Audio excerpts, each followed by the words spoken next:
Chapter 422. Wyrm saw a laboratory-like scene full of forest elves' technology.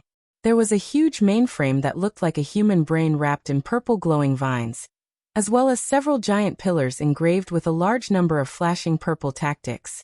There was also a screen-like display on the ground with a large number of forest elves' words reflected on it. The entire space was immersed in purple. Hint, this is likely to be the development site of the forest elves' new weapons, Wyrm said to Wyrm as he looked at the giant pillar engraved with mysterious runes. Can't Wyrm understand these runes? Wyrm asked. The runes of Canas are not in Wyrm's database. Wyrm shook his head. In this regard, Wyrm did not show any disappointment.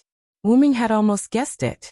Walking forward and coming to the screen on the ground, Wyrm infused it with magic power. The entire room lit up, and all the instruments began to operate. Seeing such a scene, Wyrm was puzzled. Puzzled? Why can John Doe reactivate the instruments powered by elves? Wyrm, who followed Wyrm, now knew that Wyrm, who came from another world, did not have any elves in his body. Logically speaking, he should not be able to use the instruments of this world. Wyrm smiled slightly at Wyrm's question. It's considered my own ability. In the beginning, after Wyrm sensed that there was no magic power in this world, Wyrm was indeed unable to use magic and spells that required magic power. However, the energy elves of this world were also products of the Big Root. Therefore, Wyrm, who was of the same origin as the Big Root, could also be said to have the ability to use elves. It was not difficult for Wyrm to use the elves floating in the atmosphere, but it was a little troublesome. After that, after Wyrm adapted to the power system of this world, and found that he could act as a sprite of this world through the magic power in his body, Wyrm began to use the almost infinite magic power in his body. Well, this body didn't have unlimited mana. Although this body was created based on Wyrm's original body, it couldn't imitate the characteristics of the root dragon. However, it had enough mana. To put it simply, the energy I possess can be of use to this world. It's that simple. Wyrm stopped looking at Wyrm, who was nodding his head like he didn't understand. He started to study the host. On the large screen, countless words and a large number of unknown formulas appeared.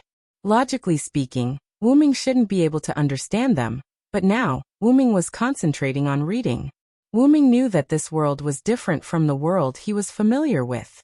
Therefore, after getting familiar with Wyrm, Wyrm asked Wyrm to teach Wyrm the various languages of this world. Wyrm, who had a database, naturally knew most of the languages. In addition, Wyrm was now Wyrm's main focus, so Wyrm easily taught Wyrm all the languages he could teach. Wyrm didn't disappoint Wyrm's teaching and quickly learned most of it. Therefore, Wyrm could still understand the languages of ordinary races, such as the language of the forest elves on the screen. The Zeroth Void Blessing Theory Verification Experimental Furnace. Wyrm read out the name of the experiment. Wyrm couldn't even understand the name of the experiment personnel, let alone the name of the experiment. Ciphertext? Wyrm could more or less guess why he couldn't understand it. After all, it was a new weapon experiment, so the experiment content should naturally use ciphertext. However, deciphering these ciphertexts was only a matter of time for the Kikai race Wyrm.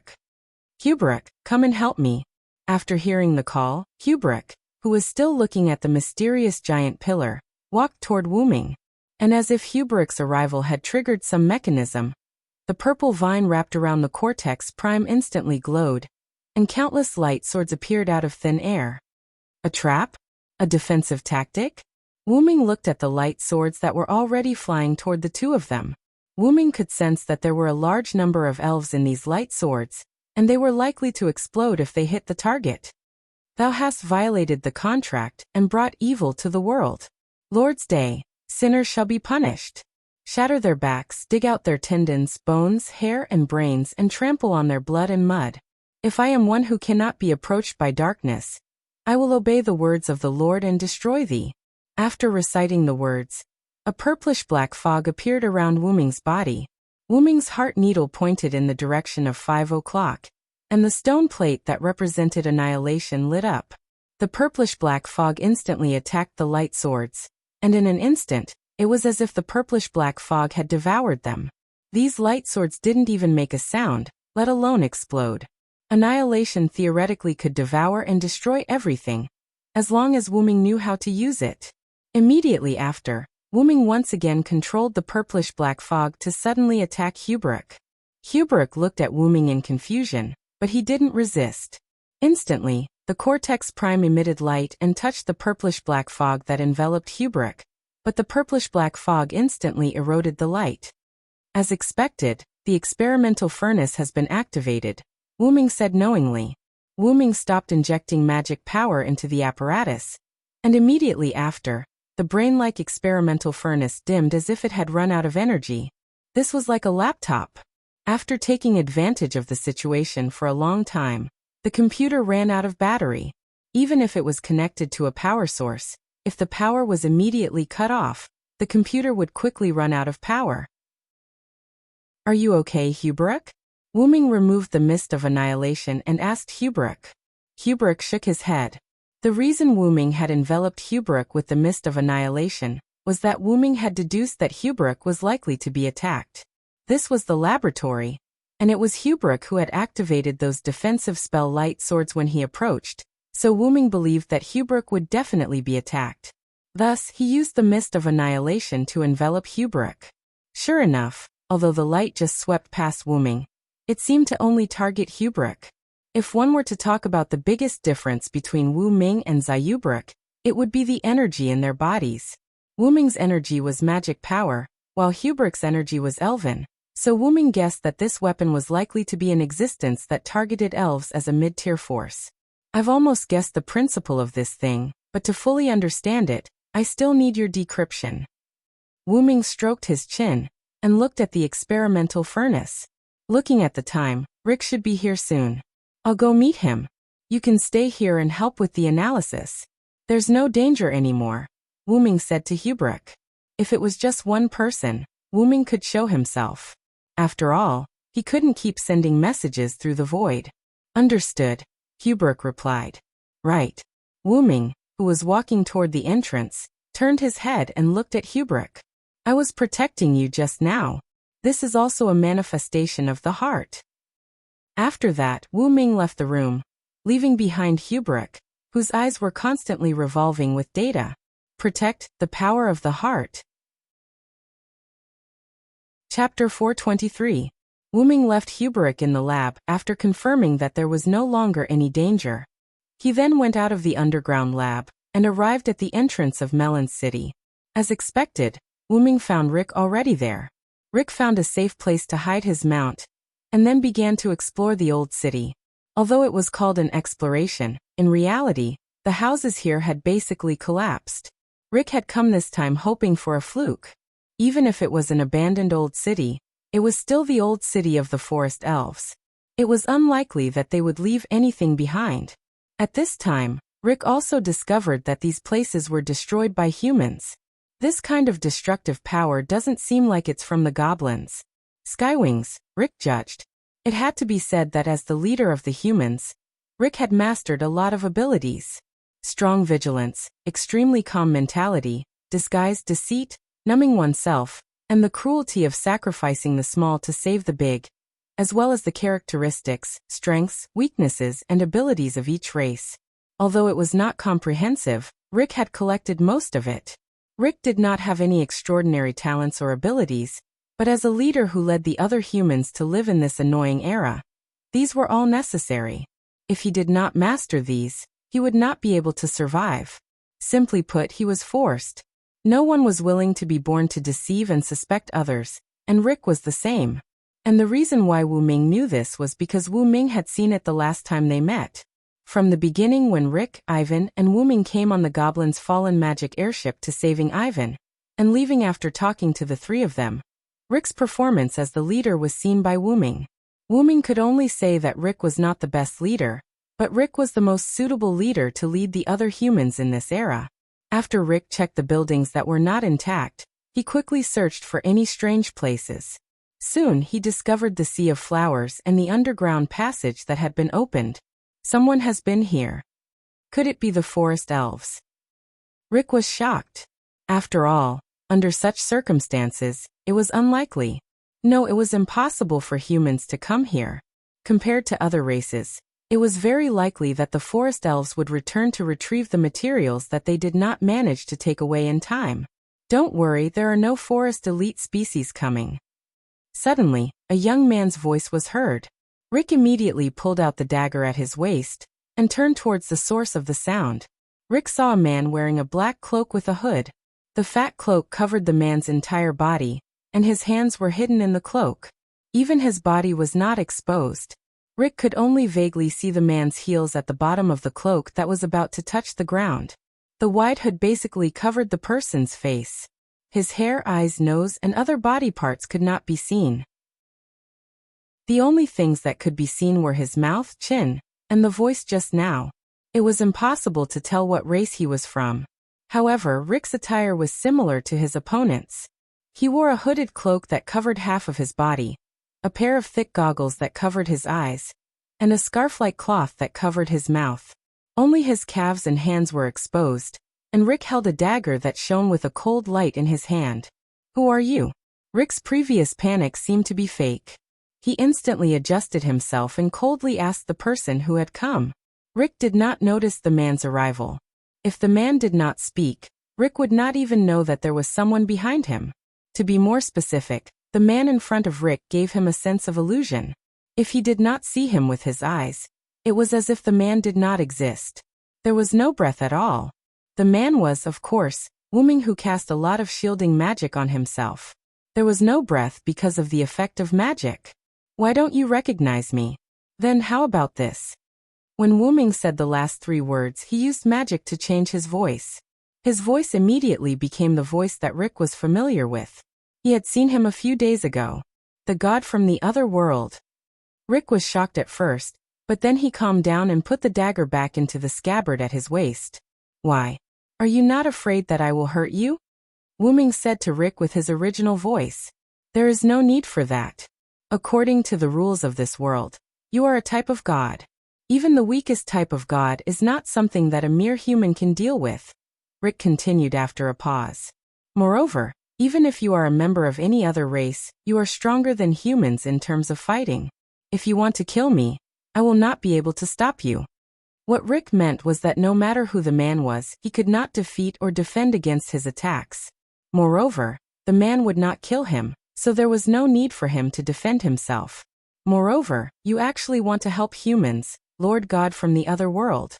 Rick took off the blindfold, the cloth that acted as a mask, and the hood, and looked at Wyrm. Oh, why do you think so? Is it because I said that I am a god that protects humans in my world? Wyrm asked. However, Rick shook his head without hesitation. Of course not. I am not stupid enough to believe the words of an unknown person. Rick showed a proud expression. However, you still made a bet with me, who is unknown and has insufficient information. Wyrm's words were like a sharp knife that pierced Rick's heart. Rick stood there awkwardly. I promised you to protect Ivan and Ole. It was an expedient measure, ahaha. Rick touched the back of his head and laughed awkwardly. However, there is no reason to reject a bet between men. Am I right, Lord God? But in an instant, Rick regained his cold expression. In fact, even if Rick did not say it, Wyrm understood. For someone like Rick, how could he not understand the meaning of Wyrm's words? Whether it was Wyrm saving Ivan, or the conversation with Rick, Rick felt the goodwill of Wyrm. However, as Rick said, how could he easily believe the words of an unknown person? Let's assume that if Wyrm was planning to deceive Rick and others, then as long as they followed Wyrm's intentions, they would be fine. And if Rick did not bet with Wyrm, then it was likely that Wyrm, who wanted to deceive Rick and others, would be angry. If he could not achieve his goal, these humans would be useless. Then Wyrm, an unknown person, would likely have this idea to directly eliminate Rick and others. Therefore, Rick chose to bet with him. As if knowing that Wyrm already knew his thoughts, Riker went on to say, in fact, there is a more important reason why I bet with you. And that is the content of the bet, the possibility of humans. Chapter 424. The possibility of humans was an extremely vague statement. The definition of possibility referred to the probability of something happening. It was a quantitative indicator that predicted the development of something. It was an objective proof, not a subjective proof. But the possibility of humans, which aspect did it refer to, or all of them? One had to know that the more confusing the contents of the bet, the higher the chance of winning. The question of the possibility of humans had many meanings, but both Wuming and Rick had the same idea. You want to bet on the future of humans, right, Lord God? Rick stared at Wuming. I don't know if you didn't want to hide it or purposely revealed it, but your intentions are too obvious. It's so obvious that even I want to suspect you. Rick smiled as if he was talking to an old friend that he hadn't seen in years. But you still made the bet with me, didn't you? Wuming said directly. Ah, you're right. Rick closed his eyes. No matter how suspicious Wuming was, no matter how dangerous Wuming was, no matter how numb Rick was, no matter how scared Rick was, this was a once-in-a-lifetime opportunity. Humans that are not valued, humans that are ignored by other races, humans without power. I really want to see their expressions of anger after their plans are ruined by humans. Ha ha ha, Rick seemed to have thought of something happy as he laughed happily. Rick didn't know how to end this war, and he didn't have the power to end this war. But collecting information and waiting for an opportunity to come was the way of the weak. And Wuming was one of the opportunities. Because of Wuming's bet, Rick woke up from his numbness of let humans live. Just because he was weak he couldn't interfere with the strong? Stop joking. Even if I'm weak, I want to prove to you the possibility of humans. Rick stopped laughing and looked at Wuming with fighting spirit. Clap clap clap. Wuming clapped his hands. You've really impressed me, Rick. Seeing that the leader of humans had such fighting spirit, Wuming felt that there was hope to change the world. Then let me tell you how to end this war. Wuming took off his hood and looked at him. Now humans had grasped the future. Because the god spirits were not satisfied with being on the same level as other gods, the gods began to fight with other gods. Countless races created by the gods also began to fight with the gods. The Elven Corridor had answered the wishes of the gods to make this planet the place where they were born. Thus, something called the Celestial Cup appeared. Star Cup? Rick asked doubtfully. Rick and Wuming walked down the stairs of the underground laboratory. Wuming explained the story. Ah, that's right. It's the Star Cup. Wuming narrowed his eyes and continued to explain. Only when the gods of this planet decided on the strongest person would the Star Cup appear from the Elven Corridor underground. The strongest person who obtained the Star Cup would become the only god. In other words, these thousands of years of war were actually because of the selfish desires of the gods. Rick fell silent. Because of the selfish desires of the strong, human families were destroyed. They were not valued and were trampled on. They were even treated as food, test subjects, and laborers. I don't think I'll forgive those people. Rick shouted slightly crazily. He hammered the steel wall beside him with one hand. Traces of blood flowed from Rick's hand that he did not remove from the wall. Wuming cast a few healing Lune runes and Rick's hand was healed. This is the law of the jungle. The strong decide everything, and the weak can only accept it, Wuming said calmly. And often, the weak that the strong do not pay attention to will be killed. There were countless examples of the weak defeating the strong. Therefore, Wuming would not underestimate anyone. Even if he looked down on them, he would take them seriously in his heart. By the way, aren't you afraid that I'll think that you want to use us humans to help you obtain the Star Cup by telling me all this? Rick looked at Wuming. However, Wuming just shook his head calmly. There's no need for that, Wuming said calmly. Firstly, I'm a god from another world. Whether I can use the Star Cup of this world, or whether I have the right to obtain it is still unknown. Secondly, I'm very strong, Wuming said as he looked into Rick's eyes. Perhaps you might think that I'm a little arrogant, but according to the information I've obtained, in this world, in terms of combat power, only the creator of the Skywing race, Arthas, who is known as the god of war, can fight me. Wuming's words shocked Rick. Rick had some understanding of Arthas. The god who created the Skywing race was said to have the strongest power among all the gods. He was the strongest god of war who had killed other gods with the god-slaying weapon he created. Hey, are you for real? Are you that strong? Rick looked at Wuming with an extremely shocked gaze. Although Rick also knew that Wuming was not weak and was very likely a powerful god, he could not help but be shocked that Wuming could fight with Arthas, the creator of the god-slaying weapon. Then I'm really sorry. I'm that strong. Wuming half-jokingly shrugged helplessly and continued to walk down the stairs to the basement. The reason why Wuming said that was because of Wuming's speculation. Back then, Wuming had asked the dragon spirit what rank it was in this world. The dragon spirit half-weakly said that it was almost on par with the strongest god, Arthas. Of course, Wuming did not easily believe the one-sided words of the dragon spirit.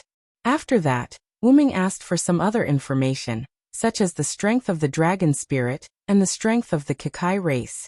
After becoming familiar with Hubletus, Wuming also asked Hubletus about it. The database shows that the dragon spirit doesn't lie. They are a race that purely respects the strong.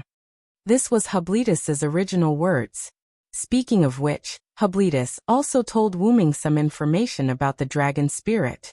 It could use its past and future power in the present, manipulate time and space, and transfer injuries to the past or future. It could be said that it was extremely difficult to deal with. The dragon spirit whose bones were broken by Wuming's punch was defeated because it underestimated the enemy and fought head-on with Wuming's giant incarnation. The reason why the dragon spirit did not transfer its injuries to the past or future was actually because of the law of the jungle. However, Wuming always felt that the other party was afraid that he would punch him again, so he gave in. Thinking about it, if the dragon spirit seed got up again, with the situation at that time, Wuming was likely to give the dragon spirit seed another punch. Not everyone could block a phoenix and a giant. In short, Wuming inferred from the information that only Arthas could match him. Let's not talk about this for now. We found something good down here. Let's take a look together. With that, Wuming walked away. You guys. Rick muttered this word. Does he have companions? Rick shook his head and stopped thinking about it. He followed Wuming's footsteps and came to the laboratory. Chapter 425. This is.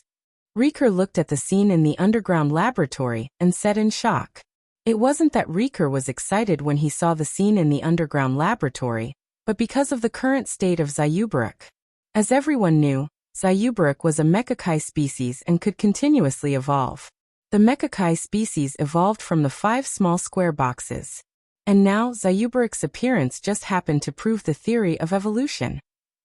Zayubaruk's petite body floated in the spacious laboratory. Countless cable-like data lines appeared from the body behind Zayubaruk's hair, connecting to the brain-like mainframe in the laboratory. Several large screens appeared in front of Zayubaruk.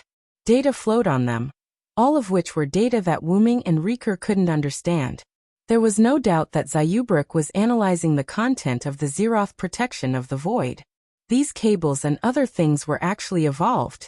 According to what Zayubaruk told Wuming, if Zayubaruk was completely liberated, he could rely on himself to form a high-tech attack spaceship like a battleship. According to Zayubaruk, those were all evolved. Although Wuming was very curious about how Zayubaruk's body contained so many things, he could almost guess that it was nothing more than an independent space like Wuming's golden ripples. Kakai species. What's going on? Riker looked at Wuming in confusion. It wasn't that Riker suspected that this was Wuming's conspiracy or anything else, but he was suspicious of the Kakai species that had appeared at the moment. After all, the Kakai species all acted in groups, and their neural networks were all connected to each other.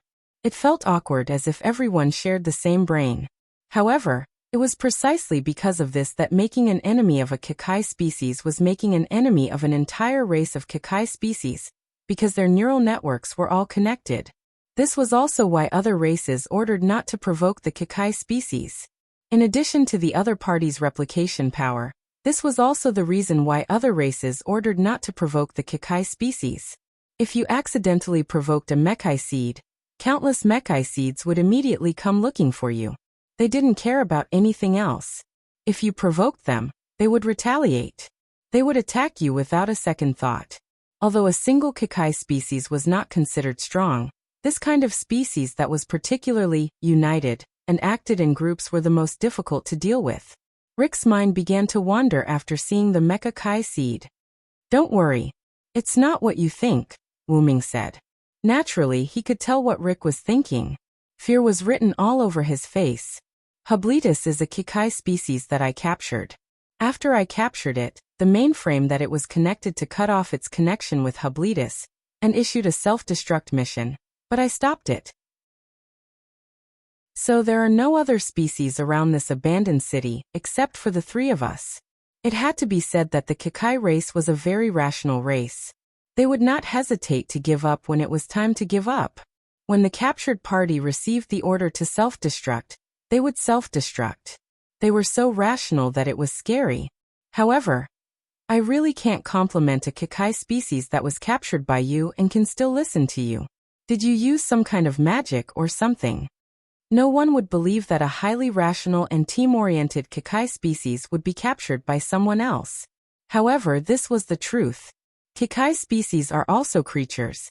As long as they can communicate and have self-awareness, it's not difficult to get along with them. Wuming said to Rick as he looked at Hubletus, who was floating in the air. Actually, Wuming had other reasons for being able to get Hubletus to use his words so smoothly.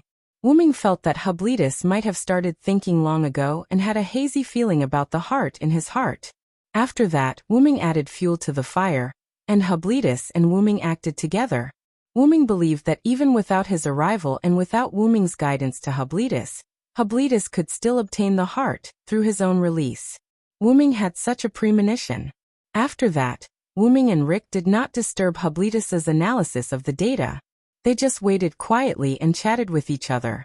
Wuming told Rick the story of how he waited for him when he was a Hyenryong in the Uruk. The fact that humans were the first species and could use magic, especially peace, deeply attracted Rick. Your world is really interesting. If it's possible, I really want to go to the Uruk you mentioned to have a look. I still don't know what to hand over. Rick smiled awkwardly. Only now did Rick realize that he did not know Wuming's name. In their previous communication, Rick had directly called Wuming Lord God. My name? Lord God passing by, you can just call me nameless. As a god who doesn't belong to this world, there's no need to remember it. Wuming gave a discount and laughed it off. Well, forget it. I'll continue to call you Lord God, Rick said embarrassedly. Rick also saw that Wuming did not want to say his name. Since the other party did not want to tell him, then he would not ask. At this moment, Hubletus's state changed. Hubletus, who was floating in the air, opened his yellow eyes that were like warning lines. At the same time, Hubletus put away all the cables connected to the laboratory's mainframe. Reporting nameless, I have analyzed the information of the Zeroth protection of the void. Hubletus landed in front of Wuming and said lightly, Zeroth protection of the void? This made Rick puzzled. He did not understand the meaning of this term at all. This is what I want to tell you, Rick. Wuming looked deeply at Rick. A moment later, Hubletus projected the information of the Zeroth protection of the void on the wall. This information, which was extremely precious to other foot therapists, was all exposed to Wuming and Rick. The Zeroth protection of the void was a new weapon tactic completed by other forest elves with the tactic power provided by the creator of the forest elves, forest god Canis. It was a weapon specifically targeted at Arthu and his kin, the Skywing species. However, although it was a weapon targeted at the Skywing species and Arthu, it was not that it could not be used against other races. The principle was simply to let the elves in the fantasy breed's body, which was a high-level life form, self-destruct, allowing them to erupt with tremendous power to deal great damage to the enemy. The various races were not equal. In terms of the elves' adaptability, they were divided into life form and living form. Powerful races such as god breeds, fantasy breeds, dragon elves, giant breeds, and skywing species were called life form, while the other races were called living form. In fact, to put it simply, the life form race was a powerful race with different natures from the living form race, while the living form race was a race weaker than the life form race. This is actually a weapon targeted at Arthu? Rick said in slight shock. Chapter 426. Through the self-destruction of a fantasy breed sprite, it can be used to attack Arthu and his skywing breeds. Its power is enough to destroy the divine marrow of a god. It's practically a weapon of the same nature as the gnome breed's marrow explosion. Rick said seriously.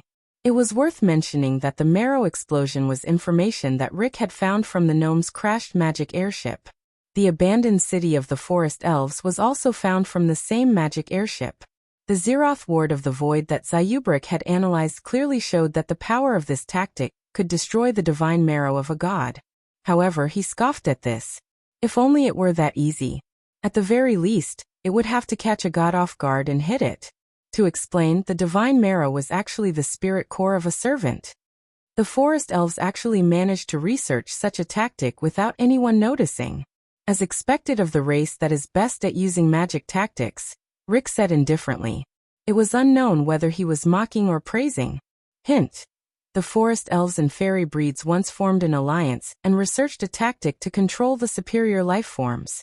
In the end, the Skywing breeds were extremely dissatisfied, and the fairy breed city was directly destroyed. In the end, the research on the tactic to control the superior life forms failed. After all, it made sense to be able to control those superior races who thought highly of themselves. Once the forest elves and fairy elves successfully researched them, whether it was the superior races or other biological races, none of them would agree. One was that they were unwilling to be controlled. How dare mere forest elves control them? The Skywing breeds with the most explosive and belligerent tempers would be the first to disagree. The other was fear. If the research was really successful, the forest elves and the superior life forms who were already watching and controlling them would be the end of the world for the other races. After all, the superior life forms were really strong. If they formed an alliance, the other life forms would definitely not be able to survive. Therefore, the matter of the forest elves and fairy breeds' research on controlling the superior life forms was discovered by the spies of the other races, and spread among the other races. The fairy breeds had withdrawn from the war because their vitality had been greatly damaged by the Skywing breeds. Their capital was gone, and the Skywing breeds were still attacking. If they did not run, they would be waiting for death. Therefore, the fairies withdrew from the war and went into hiding. Wuming, on the other hand, felt that it should be the races that withdrew from the war and went into hiding because their gods were gone. In order to create their own Lord God, they had to fight. If they found out that their Lord God had been killed by the enemy Lord God, then what was the point of fighting? In short, according to Wuming's research and analysis, the forest elves did not seem to have used this weapon on the battlefield because there were no records. It was the same for the goblins' marrow explosion. The forest goblins and goblins were most likely using these newly researched weapons as their secret trump cards, preparing to use them when they least expected it. Then this Void Ward Zeroth might very well be a modified version of the forest elves' failed research on controlling superior life forms, Wuming said. Then Zayubalas nodded and shook his head. Answer. The possibility of this conjecture is very high, but we don't have any specific information, so we can't come to a conclusion. No matter what, this is an extremely dangerous tactic, right? Rick asked. Zayubalas nodded faintly. This is an important piece of information, Rick. Wuming smiled. Rick fell into deep thought. Since he could remember, humans had been hiding from place to place until his hometown was affected by the war. He was lucky not to die, and he searched for more humans. Everyone worked hard to survive. However, Rick slowly grew up and continued to work hard. However, Rick did not know what was going on. He worked hard and became the leader of humans. Since he became the leader, he had the obligation to protect humans. He would let them live. Rick, who thought so, gradually became numb after seeing the cruelty of reality. Again and again, he ordered those who looked at him with a smile to die. However, Rick kept comforting himself that this was to let more people live. This was for the greater good. However, in order to allow more of the 1001 people to live, sacrificing fewer 999 people, was that really for the greater good? Rick knew that this was another level of hypocrisy. Rick was numb. He was irritated, cried, gave up on himself, and even wanted to commit suicide. In this world, death was an escape, but he thought of the other people who were alive. They needed him as a leader, and it had been like this until today. In the past, people were constantly migrating. When they were affected, they quickly moved to a safe place and set up camp. However, in the face of the powerful tactics and weapons developed by the forest elves and gnomes, if the battlefield was near human life, then could humans still survive? They might not even have time to escape. However, there was no safe place in this world. The only safe place was the underworld. However, even if the soul came to the underworld, the dead body would still not be at peace in the human world. It would still be destroyed by the war that was comparable to a natural disaster. If this continued, next time, not only himself, but also his sister, Ivan, Ole, and everyone who was saved by Lord God would die. Rick stopped thinking. Hey Lord God, can you end this war? Rick lowered his head slightly. His bangs covered his eyes, making it difficult for others to see clearly. Rick had already given up. Even if Wu Ming really wanted something, as long as Wu Ming could end the war, he would do anything. I can. Wu Ming responded to Rick's expectations and said casually, the condition for ending the war is to decide the strongest person. Then I just need to kill all the other gods, and the war will naturally end. Wu Ming said coldly, with my current state in a few days, I will be able to kill all the other gods.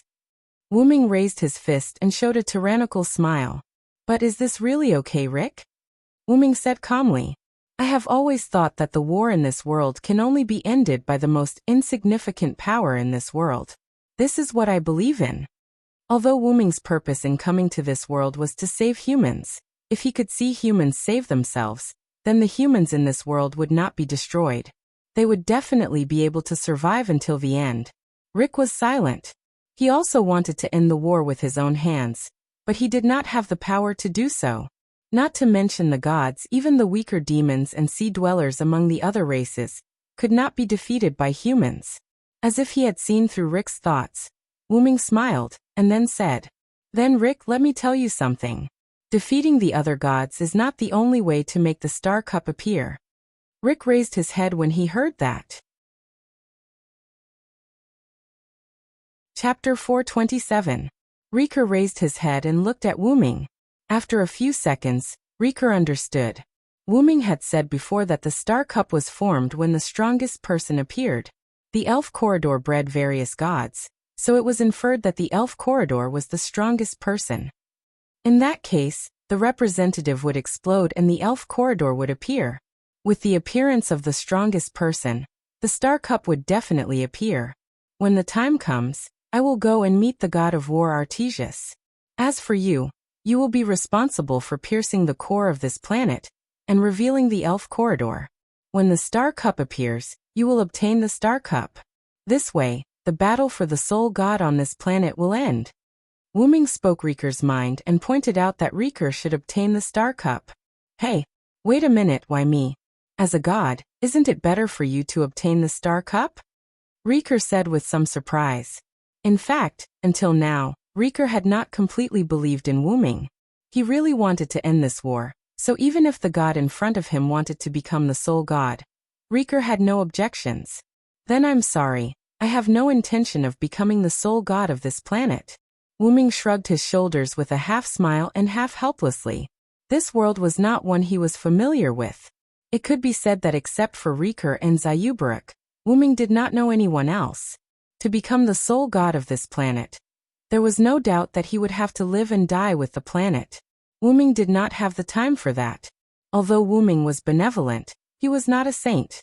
It was impossible for him to spend too much effort on this world. There were other worlds that needed Wu Ming's help more. Perhaps Wu Ming would come back to visit in the future, but he would definitely not become the sole god and ruler of this planet. In addition, I still have to fight 2 rounds with Artesius.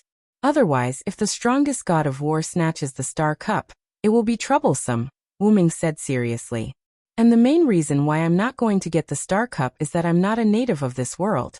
So it's very likely that I won't be able to hold the Star Cup. It's better to leave it to you. Wu Ming patted Rick's shoulder. Rick was silent for a moment before he nodded. Yes. Leave it to me. Wu Ming and Rick smiled at each other, their eyes filled with hope. This made Hubert Lutz tilt his head and look at the two strangely. Yes, But the power of humans alone is unable to penetrate the core and reveal the elven corridor, Zayubrek said expressionlessly. In truth, it was not just humans. Even other races, such as the dragon spirits and the skywings, would barely be able to pierce through the Earth's core with their own strength. No, it would be impossible for them to do so. Meanwhile, the forest goblin's Zeroth protection of the void, and the goblin's marrow explosion relied on magic spells and magical technological products. They didn't need to pierce through the Earth's core, unless there was the help of a god. However, if the dragon spirit race's collapsing whistle, the skywing race's sky strike, the forest spirit race's Zeroth void barrier, the goblin race's marrow explosion, and other sure-kill abilities of the various races were combined, and with the help of the gods, the Earth's core could be easily opened. But at that time, the planet would be almost finished. However, as long as one became the only god, they would immediately activate their authority to restore the planet. Then there would be no problem. Wuming thought so from the beginning, and Rick also thought of this after knowing about the marrow explosion and the Zeroth protection of the void. At that time, I'll help you with the matter of correcting the attacks. I'll definitely make those combined attacks hit the target. Wuming showed an expression of victory. I'll leave the rest to you, Rick. I'll obediently wait for your victory on the corpse of a god. Wuming squatted down and patted Hubrek's head. Then he turned to Rick and said, "Don't worry. If it's you, it should be possible," Wuming teased.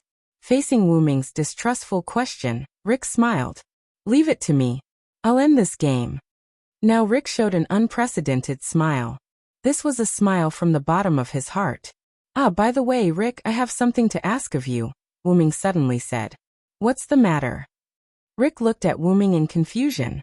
"This child and I want to enter the life of you humans and experience life. Allow me to refuse." Before we finished, Rick interrupted Wuming's words. How can you do it so neatly?" Wuming smiled. Rick looked at Wuming with melancholy, then looked at Hubert, who was a Kikai race. "If it's you, Lord God, there's no problem." After all, Wuming's appearance looked like a human, and his speech and behavior were consistent with a human's. But Hubela's was. Rick looked at Hubert helplessly. Hubert tilted his head and looked at Rick in confusion. Hidden under the cloak is a mechanical body, stiff and lifeless, and a mechanical tone. Without a doubt, she is a Kikai race. Even if she disguises herself, once she enters the life of us humans, she will be easily exposed. You know how afraid humans are of other races in this era. If we don't chase her away, we won't be able to live a normal life. I clearly understood what Rick meant. Actually, Hubert had to disguise herself as an ordinary human girl, and no one could find out. After entering the human society, Hubert was destined to have more contact with people. This way, it was only a matter of time before she was exposed. In other words, it's fine as long as no one finds out, right? Wuming smiled. Well, that's what you say, but I don't think that a Kikai race can hide her identity.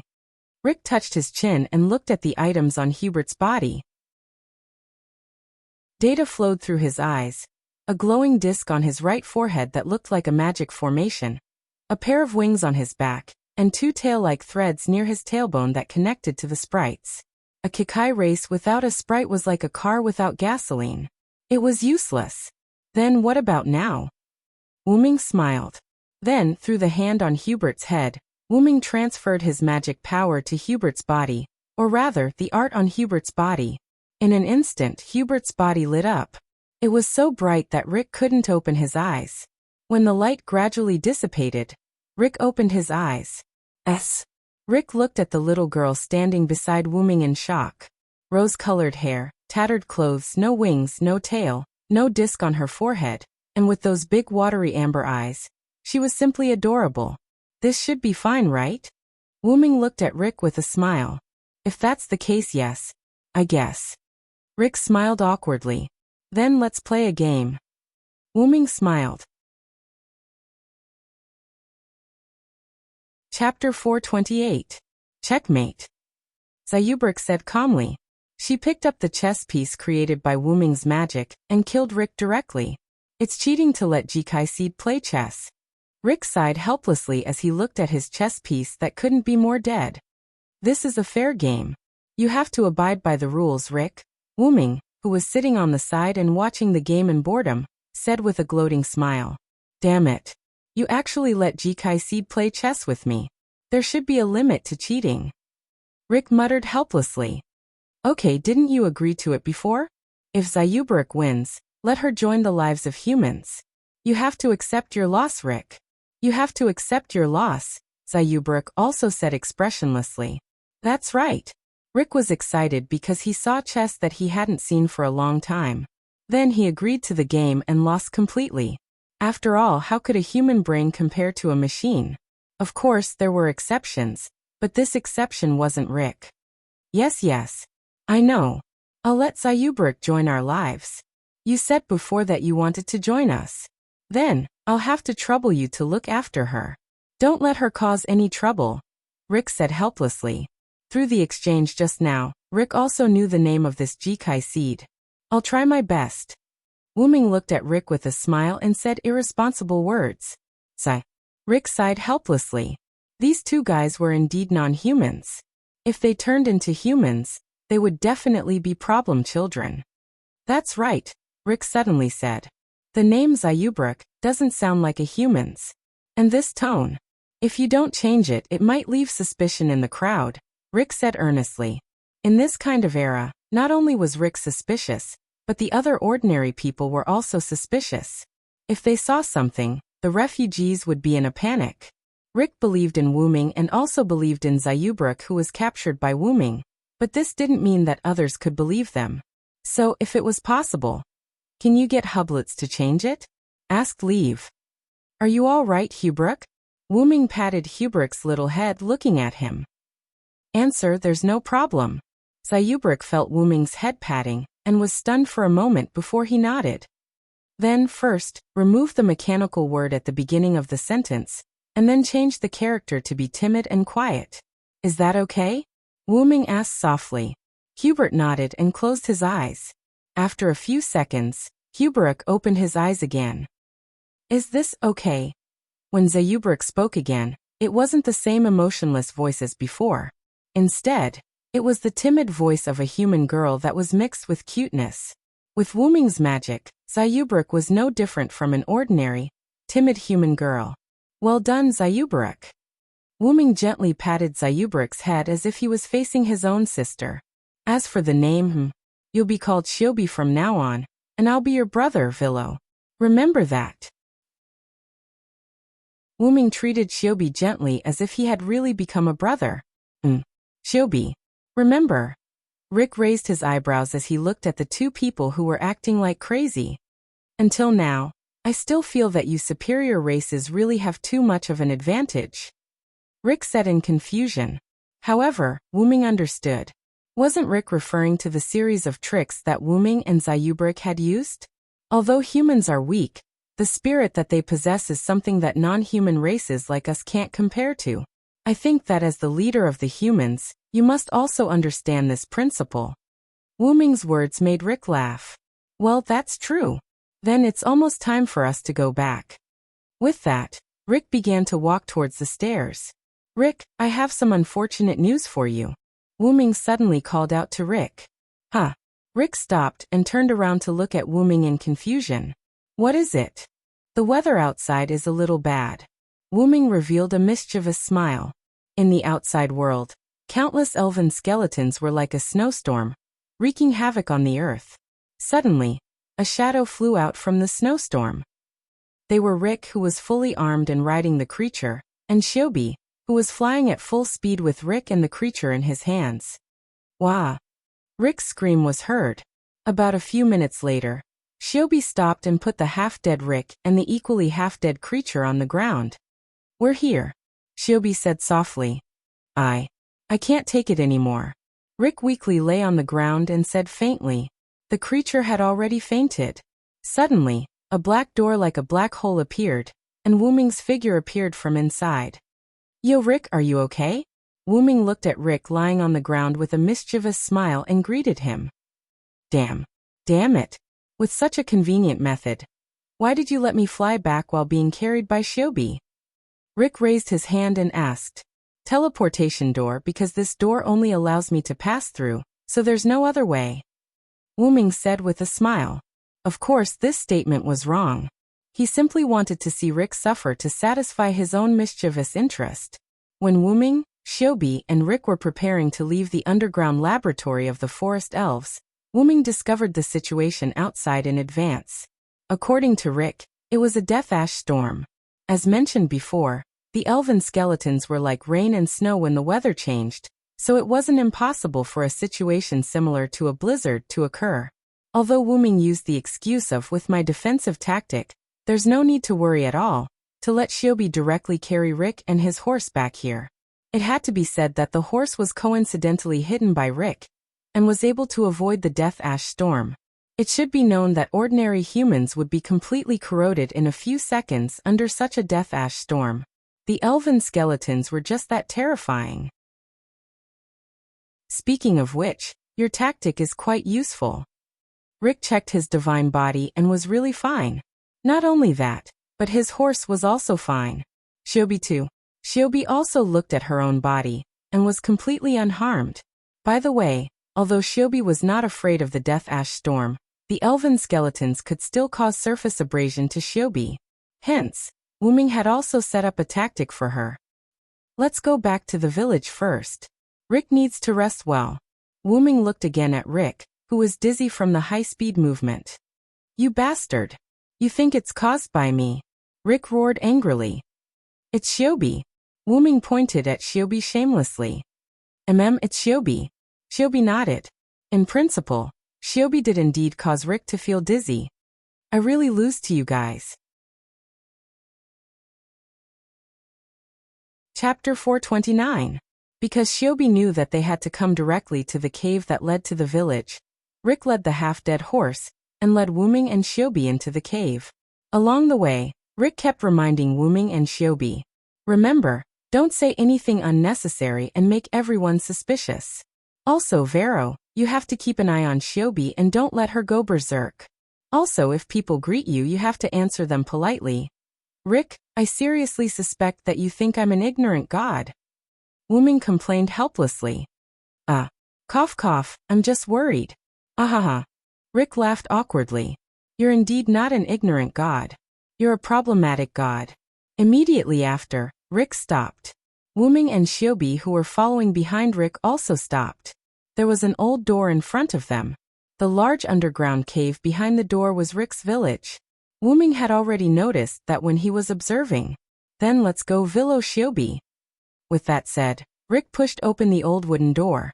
Creak. Following the sound of the old wooden door, the cave appeared in front of Wuming and Shiobi. Rick? It was still the voice that Wuming heard before. The woman named Crone, Rick's sister, threw herself into Rick's arms. She hugged Rick tightly and called out Rick's name worriedly. Okay, Crone. I'm fine. Rick comforted his sister in a fluster. Because he went out alone and there was no one else to look after him. She was even more worried. Wuming saw that Crone was unusually worried this time. She was even more worried than last time. The others only looked at Rick and Shiobi from their posts. However, they were more curious about Wuming and Shiobi. I told you to call me sister. Who are the two behind you? At this time, Crone noticed the two people behind Rick. I met the wanderers on my way back. Their village was destroyed, so I brought them back. Following Rick's words, Wuming took off his brown hood and smiled at Crone. Hello, my name is Villo Solansword. This is my sister, Shiobi Solansword. Nice to meet you. By the way, because the neat black cloak looked too flashy, Wuming purposely changed his and Shiobi's cloaks to a refugee cloak. Brother and sister? That's great. Crone said enviously when she saw how dependent Shiobi was on her brother. Then Shiobi opened her mouth. Please advise me. While she was at it, Shiobi pulled down her hood that appeared extremely large due to her figure, and hid behind Wuming. Then, she was adorable to Crone. Wah! What's wrong with this child? She's too cute. Crone hugged Shiobi and rubbed against her. This caused Rick to be shocked. Wuming cast a camouflage spell that could only change Shiobi's appearance in human eyes. In other words, her body did not change. But fortunately, Shiobi's body was based on human standards. In addition, Shiobi was instructed by Wuming to put away the mechanical objects, such as wings and the rings on her head. Therefore, there was no need to worry about being discovered. Shiobi could not understand Krone's actions. Seeing that Wuming did not give any instructions, she just let Krone hug her. As for Krone, she treated Shiobi as a shy child and didn't pay much attention to him. Then, "That Krone, it's about time to prepare a room for Willow and the others," Rick said nervously. He was afraid that the Kikai seed would treat Krone's actions as an enemy's attack and counterattack. To put it bluntly, Rick was still worried about Shiobi's Kikai seed. He allowed Shiobi to join because of Wuming. Otherwise, why would Rick allow a Kikai seed to join his village for a mere game? However, Rick had forgotten one thing. If it wasn't for Silent Sound, Shiobi might have threatened Rick. Then, if Rick didn't agree, she would have played a game with him to determine the winner. The outcome wouldn't have changed. "Ah, you're right. It's almost night. If we don't hurry, Willow and Shiobi won't have a place to sleep." Then, Krone quickly let go of Shiobi and prepared to help Wuming and Shiobi tidy up the room. "Krone, I have a storage room next door. There's a bed too. Tidy it up a little and you can let them use it," Rick suddenly said. Can we? If that's the case, where do we put the collected information?" Krone asked. "It seems that storage room isn't an ordinary storage room. It should store the information that Rick has been collecting." Wuming thought. "Put the information in my room. I need to study it today." As if he thought of something, Rick revealed a smile full of fighting spirit. "Rick." Krone was stunned when she saw Rick's smile.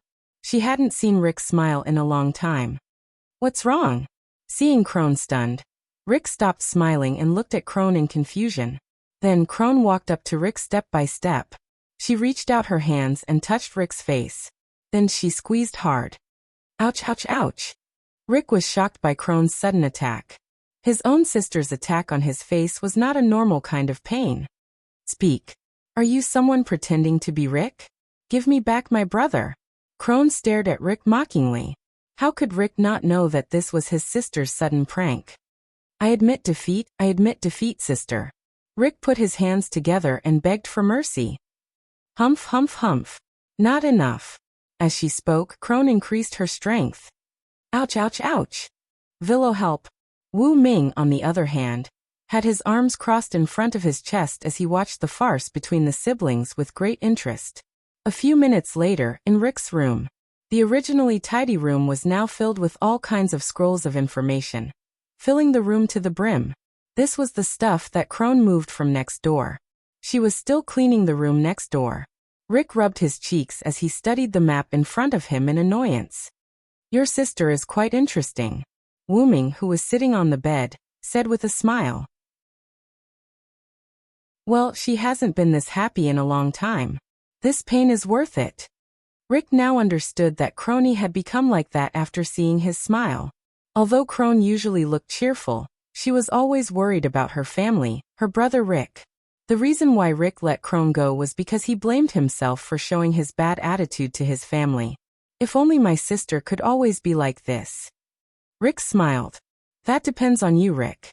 As long as you're happy, your sister will be happy too." Wuming, who was on the bed, said with boredom. Shiobi, on the other hand, sat beside Wuming obediently and didn't do anything else. "Well, that's true. Then let's talk business, Lord God," Rick said seriously. Chapter 430. The first step in Wuming and Rick's plan was to prevent the humans from becoming the final battlefield. "I already know about the secret weapons of the goblins and forest elves. However, that alone isn't enough to gather them together." As he spoke, Rick placed the map on the ground and showed it to Wuming. "The Skywings are on the continent opposite Lucia, Yar'ela. If we want them to leave Lucia, we'll need a plan," Rick said. "The other races are either retreating from the battle, or are too few in number. Furthermore, they're unable to fight against the other powerful races, and want to reap the benefits. The only races with power are the Skywings, forest elves, and goblins." Wuming marked the territories of the three races on the map. To put it simply, as long as the forest elves and goblins are in conflict, they'll rope in some of the other races and form two camps, Rick said with a smile. This was a long-term understanding of the big picture. It was basically impossible to be wrong. Then what we need to do now is to get the people of the various races on Lucia to leave. That'll require us to gather information. Then Wuming and Rick looked at each other and smiled. Then regarding the issue of manpower, I'll go select people to form a suicide squad later. After all, those races were scattered all over Lucia. If Rick were to rely on himself, it would take a very long time. Assuming that Rick found out about the goblin's trump card, and revealed the information about the forest goblin's Zeroth protection of the void, then started to walk towards the forest goblin's territory. When he arrived at the forest goblin's territory, Rick would find that the two sides had already started fighting. The goblins, who were wary of the forest goblins, had won the battle and killed the forest goblins without leaving anything behind. That would completely mess up the plan. Hence they needed manpower and messenger pigeons. Even so, Rick, you haven't forgotten about me, have you? I'm super strong. Wuming looked at Rick. Rick understood what Wuming meant. As long as Wuming displayed his destructive power, it would be easy for the other races to retreat. After all, no one wanted to live in an area with a bomb nearby. But isn't this the time to prove the possibility of humanity? Just wait and see. When I need you, I won't hold back. Rick smiled wantonly as he looked at Wuming. Then I'll wait and see. Wuming did not insist. He was here to save the humans, but he was not their nanny. It would be best if the humans could save themselves. If not, Wuming would step in. At this moment, someone knocked on the door. Please come in, Rick said. Rick had told him that he had something to discuss with the Villo, so he told him to knock on the door first if he wanted to find him. Creak. The door was pushed open and Rick's sister Crony walked in. Villo Shiobi, the room is ready. You can use it later, Crone said gently. Yes, sorry to trouble you, Miss Crone. Wuming smiled at Crone. Thank you. Shiobi had been told by Wuming that she had to say thank you in this situation. Wah, I can't, this child is too cute. Crone rushed up and hugged Shiobi, rubbing against her. Ugh. Shiobi made a silent protest. Ha ha ha, looks like Miss Crone likes my sister a lot. Then can I trouble you to take her for a bath? Wuming smiled and suggested. This time not only Crone, but even Rick was surprised. Can I? I'll take good care of this child. Crone was surprised because she was happy to be able to bathe such a cute child. Then I'll have to trouble you. By the way, this child is very shy. If possible, can you bathe Shiobi alone? Wuming smiled and nodded. No problem. I'll take good care of Shiobi. I promise to bathe Shiobi until she's white and clean. Crone rubbed against Shiobi again. Be good and listen to your sister, Shiobi. Wuming stared at Shiobi and said. Shiobi. Got it. Then, Crone led Shiobi and left. Wait a minute, Villo. If we let Crone bathe Shiobi, won't we be exposed? Rick said in a panic. After all, even if he used a camouflage spell to change Shiobi's image in the eyes of others, once they were honest with each other, Crone who touched Shiobi would realize that something was wrong.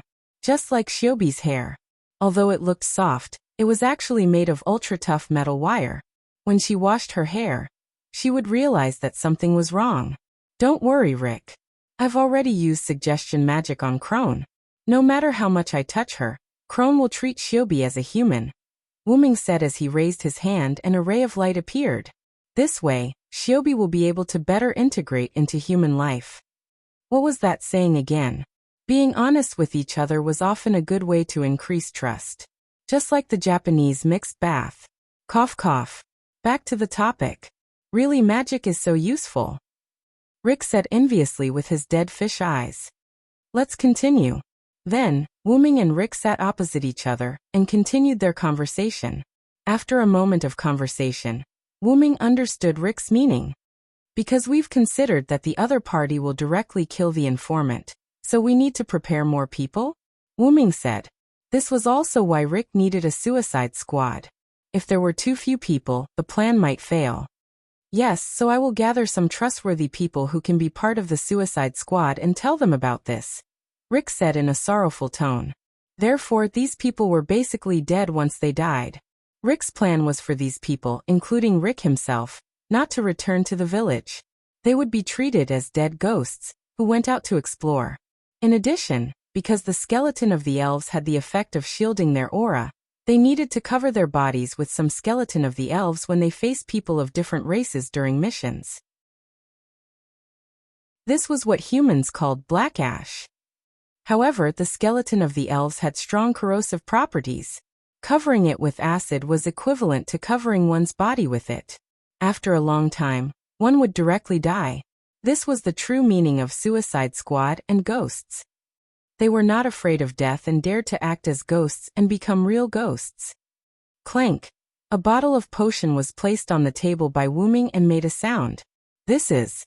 Rick looked at the blue bottle of potion in confusion. This is a potion that can be used to contact abnormal states. If it's the corrosion of the skeleton of the elves, it might be effective. Try it later, Wyrm said. This bottle of potion was an item in the Yggdrasil game, specifically used to deal with abnormal conditions. Wyrm thought that corrosion was also an abnormal state, so he took it out and asked Rick to try it. You've been a great help, Villo. Rick looked at Wyrm excitedly, and then carefully picked up the bottle of blue potion. Wyrm smiled when he saw how careful Rick was. Clank. Clank. The table was full of these potions. Clank. Clank. Rick was dumbfounded. You can have as many as you want. Don't be shy. Wyrm smiled and pointed at the table. Wyrm took all of the potions that Nazalik had. Since Nazalik could make more, Wyrm took all of them. Damn it. You bastards. Then Rick's miserable cries could be heard. Chapter 431. Riker and Wyrm went out to experiment. Riker smeared the black ash that could be seen everywhere on his hand, and then dripped a few drops of blue potion on the back of his hand. Instantly, the black ash disappeared, and the corrosive effect also disappeared. In the room, Wyrm and Riker sat opposite each other. Shiobi sat beside Wyrm in boredom. She had already been cleaned up by Crone and changed into her pajamas. Damn it, evil gods, go to hell. Riker muttered. Hey, that's about enough. You can't even handle such a small blow? Wyrm smiled helplessly. The reason why Riker was like this was simply because Wyrm's nouveau riche way of doing things provoked Riker. After all, in this war-torn era, everything was precious, and people cherished it very much. Based on the effect just now, if everyone covered their whole body with black ash and drank a bottle of blue potion, the black ash would last for 3 hours. After that, the black ash would be eliminated by the power of the potion. After all, the effects of taking it inside the body and taking it outside the body were completely different. Riker was also thinking of the worst-case scenario. Therefore, if a person covered their whole body with black ash and drank a bottle of potion, the black ash would last for 3 hours before disappearing. Then use this amount as the standard and see the situation, Wyrm said. After all, there was no need to cover the whole body with black ash. Not to mention the corrosive effect of the black ash. Even if the potion was effective, pain and scars would still be left. Moreover, for humans, the black ash only needed to cover a quarter of the body to completely conceal the aura, so that other races wouldn't be able to determine who the intruder was. For example, covering an arm to the chest, abdomen, and neck with black ash could almost completely conceal the aura of a human. Well, I will choose the members of the ghost tonight. Riker didn't dwell on the issue of Wyrm's nouveau riche and became serious. Speaking of which, Riker, leave the forest essence to me. Wyrm looked at Riker seriously. You don't believe me? Although he said so, Rick still understood Wyrm's intention. The forest elves were actually an exceptionally cunning, or rather, suspicious and vengeful race. Even though the goblins had developed magic airships and the orcs had mastered advanced navigation technology, the forest goblins had also developed magic airships that could cover an entire forest. Although its performance was not as good as the goblins. But in reality, these races were not as easy to deal with as the forest fairies. To put it simply, the forest elves were not as easy to fool as the other races. Compared to Rick and the others, Wyrm could at least escape unscathed. At least it's safer this way. I don't want you to come back half-dead or unable to come back. Wyrm jokingly teased Rick. Then are you confident? Rick first smiled, then looked at Wuming seriously. Of course, Wuming said without hesitation, with a confident expression on his face. But I'll have to ask your ghost unit to cooperate with me a little. No problem. Shiobi didn't speak at the side. She just looked at the conversation between the two as if they were old friends who had been together for many years. Data flowed in her orange-yellow eyes. This is also a heart. Just like that, a great plan that could subvert all races was unveiled once again. The next morning, Wuming came out of his room early. Wuming didn't go to see the recruitment of the ghost last night. He just took a quick look and left with Shiobi. Coincidentally, because Wuming and Rick's rooms were next to each other, Wuming met Rick, who was about to leave his room as soon as he went out. Yo Rick, you're up early. Wuming greeted. You actually have the nerve to greet me. I originally wanted you and Zio to support me, but you actually sneaked away. Rick had a tragic expression. You don't know how nervous I was at that time. Everyone was looking at me. So many people only looked at me when I became the village chief. You don't know. Wuming didn't listen to Rick's complaints. Instead, he looked at Shiobi, who was holding his hand. By the way, this was suggested by Shiobi. Shiobi used the reason of shouldn't siblings hold hands? To let Wuming hold her hand. Is she afraid of crowds? Wuming said with interest. Shiobi doesn't know. Shiobi calmly shook her head. Right, Shiobi. How was your interaction with Crone yesterday? After all, Shiobi and Crone were honest with each other. They must have gotten along well. On the other hand, Shiobi seemed to have recalled something terrible. Wuming could clearly sense that Shiobi's body trembled slightly. Crone is so scary. Shiobi recalled how Crone hugged and played with Shiobi in the shower yesterday. She felt a lingering fear. Seeing Shiobi like this, Wuming could only smile awkwardly and didn't say anything else. Hey, don't ignore me. Suddenly Rick raised his voice. Oh, are you done, Rick? Wuming responded with a smile. Forget it. Let's not talk about this. Rick shook his head. The ghost is ready. We only need an opportunity to act. After all, many people leaving the village was a matter of concern. Hence, they couldn't just let those who were willing to become ghosts leave the village. Wuming brought 2 pieces of news to Rick. Good news and bad news. Which one do you want to hear first? Bad news. Rick answered without hesitation. I noticed a gnome worship nearby, as well as a few dragon gnomes. Perhaps because the 2 races had a conflict before, the gnomes and dragon gnomes didn't like each other. What Wuming meant was that this time, the 2 would most likely affect the surrounding human villages, which were Rick's small villages. Hearing this, Rick frowned at first. Then his brows relaxed. Through this bad news, Rick also guessed the good news. That's right. It's just as you thought. After this attack, the ghosts can act. Wuming smiled. Wuming woke up early in the morning to tell Rick these 2 pieces of news. At this moment, the mountain where the village was located shook violently. Without a doubt, the gnomes and dragon gnomes nearby were fighting. You really have a crow's mouth. Rick didn't know whether to laugh or cry at Wuming. He didn't know whether to praise or scold him.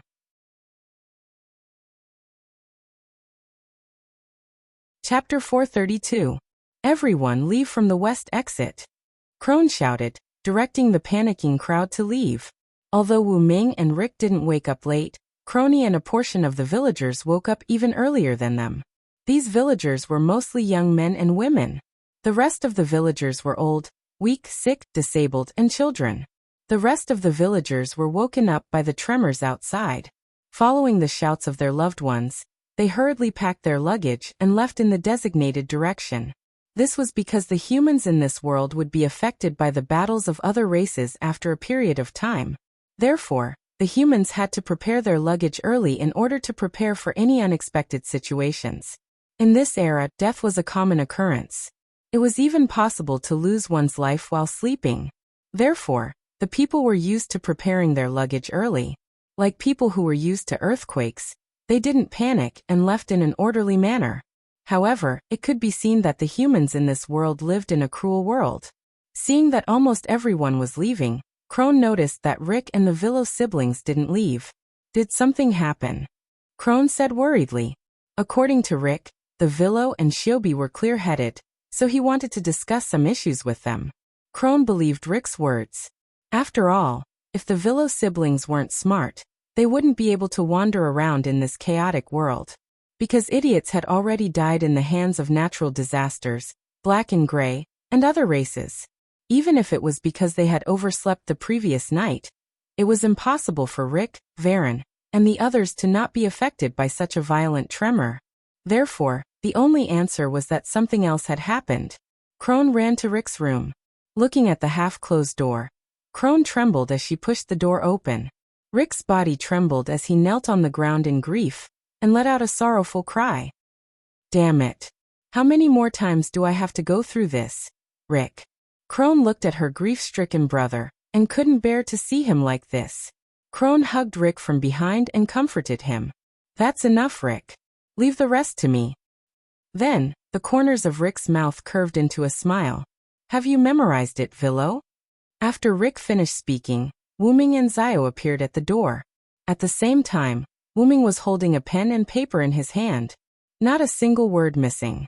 Wuming raised the paper in his hand at the same time. That's it, Crone. You're the next village chief. This is the map of the next village. The safest path is along the edge. Rick stood up and handed a map to Crone. Huh. Crone didn't even realize what had happened. That's it, Chloe. With that, Rick walked to the door and met up with Wuming. Wait a minute. What the hell is going on? Rick, where are you going?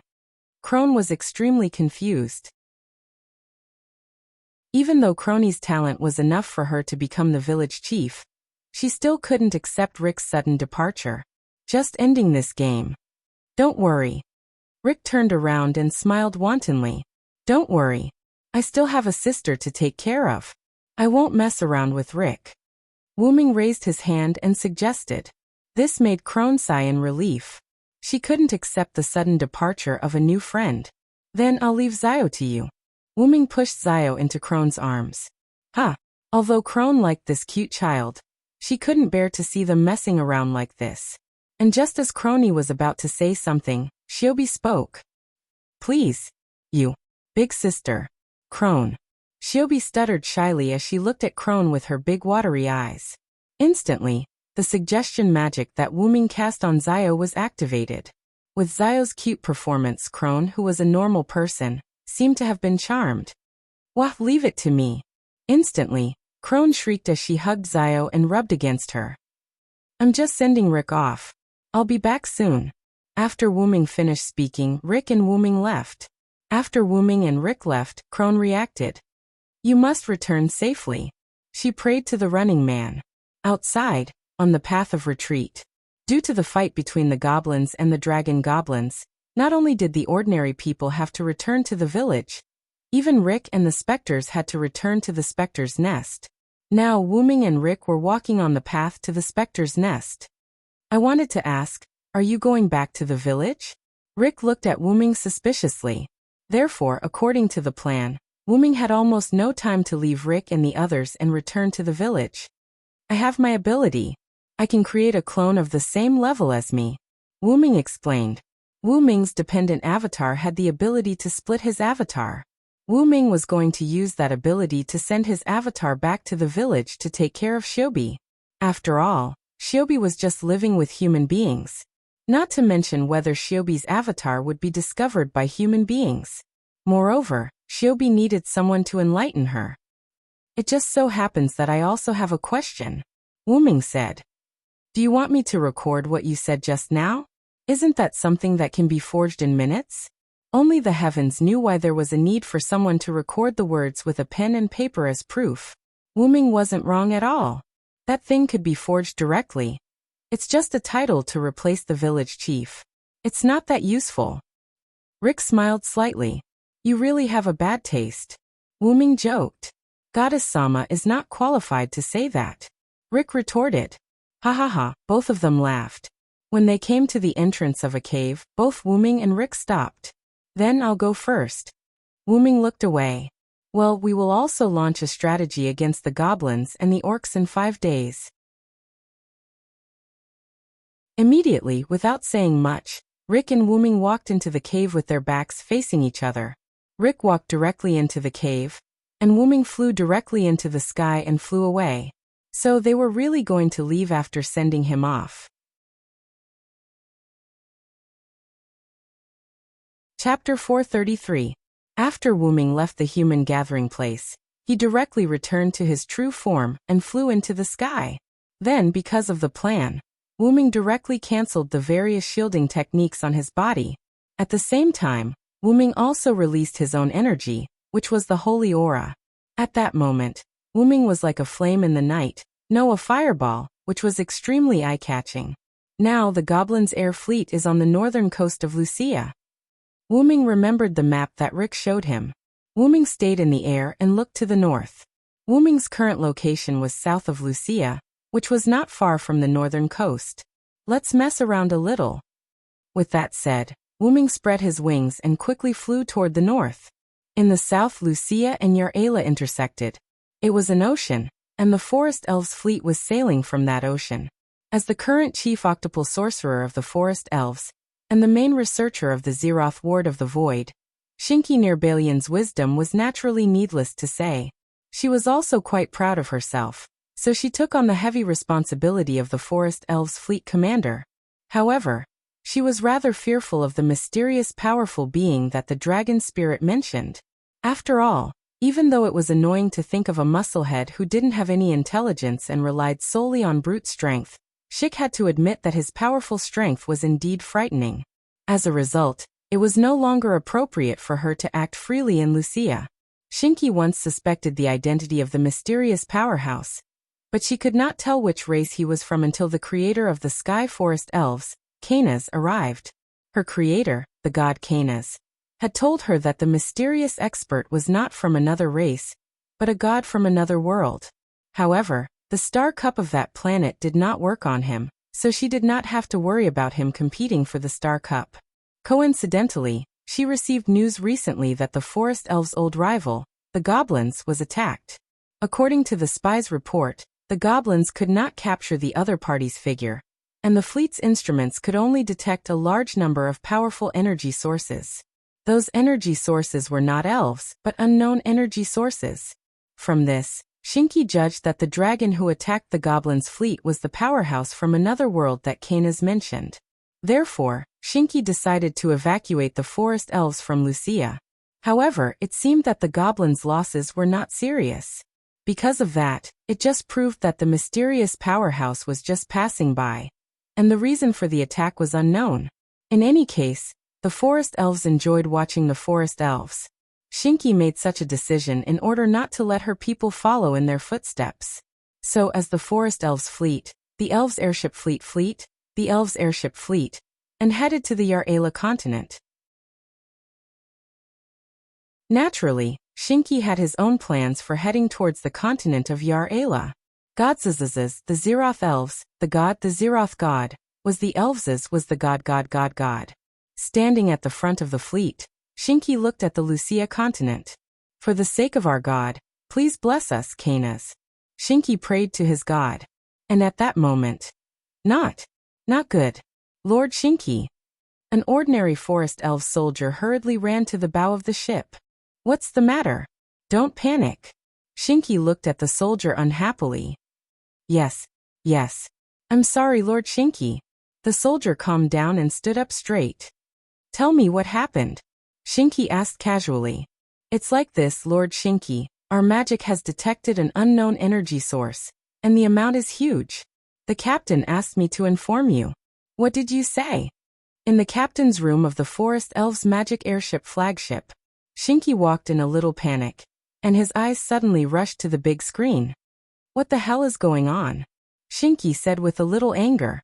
At that moment, because of the confidentiality issue, there was only one captain left in the entire captain's room. And that captain didn't know why Shinki was angry, so the captain had to report truthfully. It's like this, Lord Shinki. We just detected a large non-elven energy source. I'm worried that it's that, so I asked the soldier to inform you. The captain said politely. Even he had to show respect to the Zeroth Shield's chiefs, 8 stages and the Zeroth Elves. That was why Shinki roared angrily as soon as he came in. Shinki naturally understood what the other party meant by that.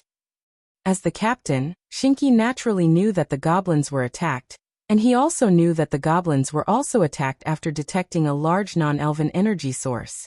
The soldier didn't know the situation, so after being persuaded by Shinki, he reported very calmly. And Shinki naturally knew that the situation changed from the goblins, panic to the red-crowned cranes and the red-crowned cranes. That made Shinki feel like she was fooled, and that was why Shinki was so angry as soon as he entered the room. That didn't attack? Shinki frowned slightly and asked the captain. Because the goblins were attacked after detecting that energy source, Shinki was shocked that they weren't attacked. No, but the other party used a shielding spell. We can't use detection magic to see the other party's influence. We can only see with our eyes. The captain shook his head. The other party's identity is a mystery. Not only did it interfere with the battle between the dragon elves and Kakai elves, but it also attacked the goblins, and it's not one of us. The captain said in distress. Of course, the arrival of the god Canas would not let the captain know. Although his status was slightly higher, it was not that high. In order to maintain a sense of mystery, only 10 people knew about the arrival of Canas. Those 10 people were either powerful or strong, and Shinki, as the main developer of the Zeroth shield, naturally knew about it. You don't have to worry about the other party's identity. The higher-ups have their own arrangements. Where is the other party now? Shinki changed the topic. The captain quickly checked the energy source, and as a result the captain was shocked, and his face changed. It's right here. What? Shinki was also surprised. The captain brought up the image, and the energy source just happened to coincide with the flagship. Yo, 2 forest elves.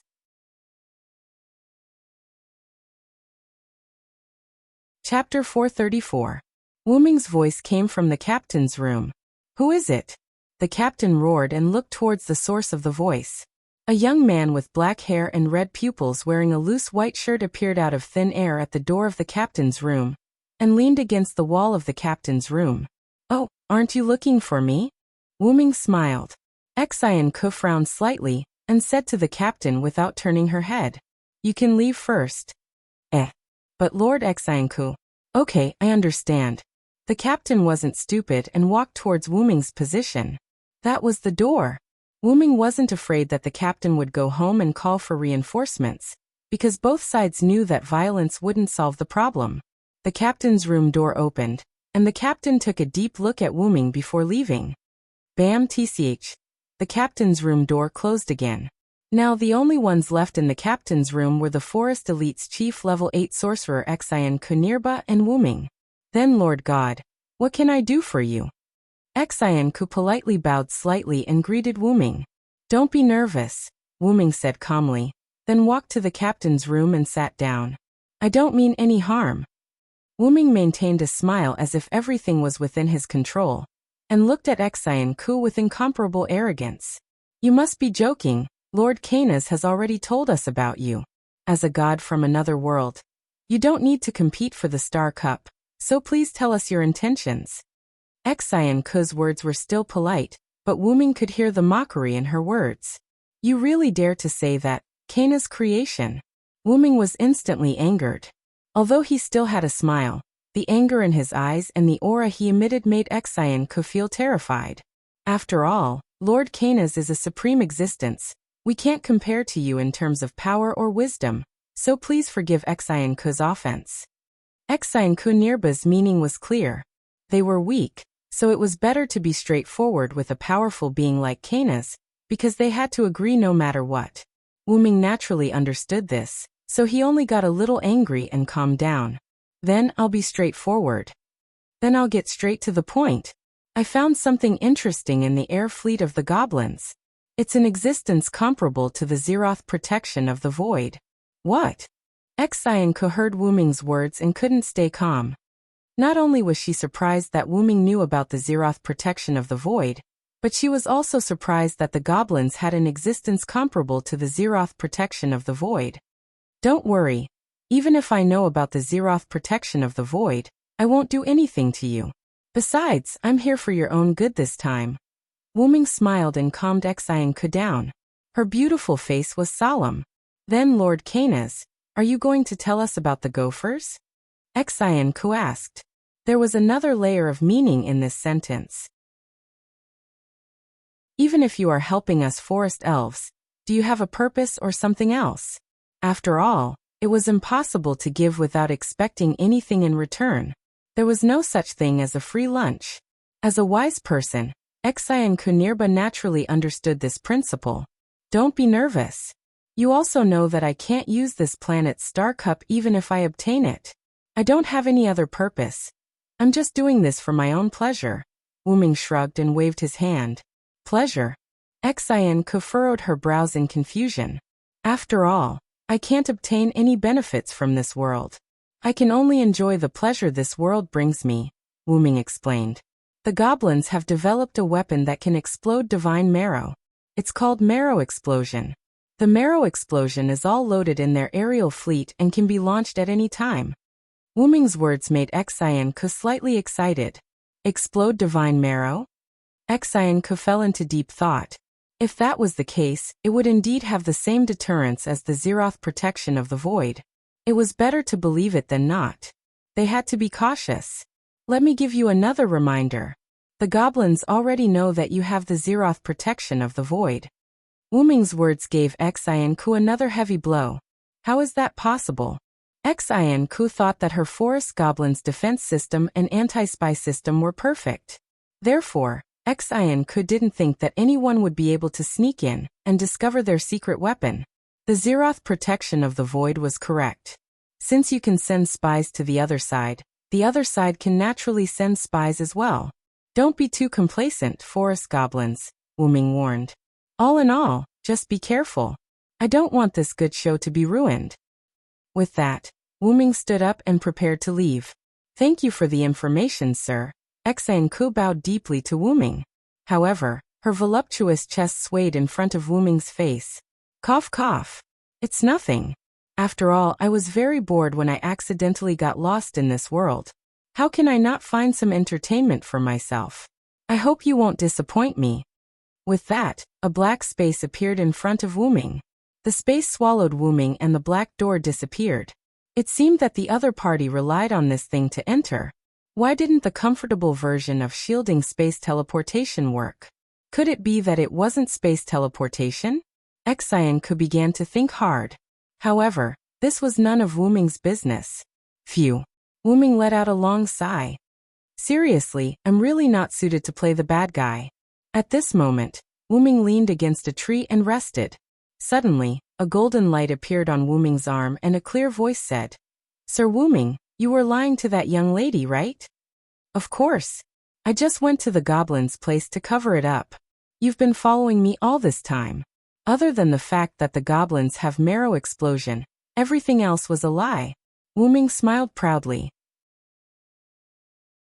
Including his easily angered and arrogant behavior, as well as the spy's information and his own goal. None of it could be said to be true. As for the fact that he couldn't use the star cup, Wuming hadn't even seen it before. Who knew if he could use it? In any case, Wuming had no intention of using the star cup. After all, the forest goblins have many wise people. Being able to create the Zeroth ward of the void and use a fake name, Xianku Nobarian, is a wise person among wise people. If I don't tell her this, she probably won't believe me. Even if Wuming gave Xianku the impression that he was an easily angered, arrogant, rude, and vulgar god from another world, Xianku would still listen to him. After all, it was better to believe it than not.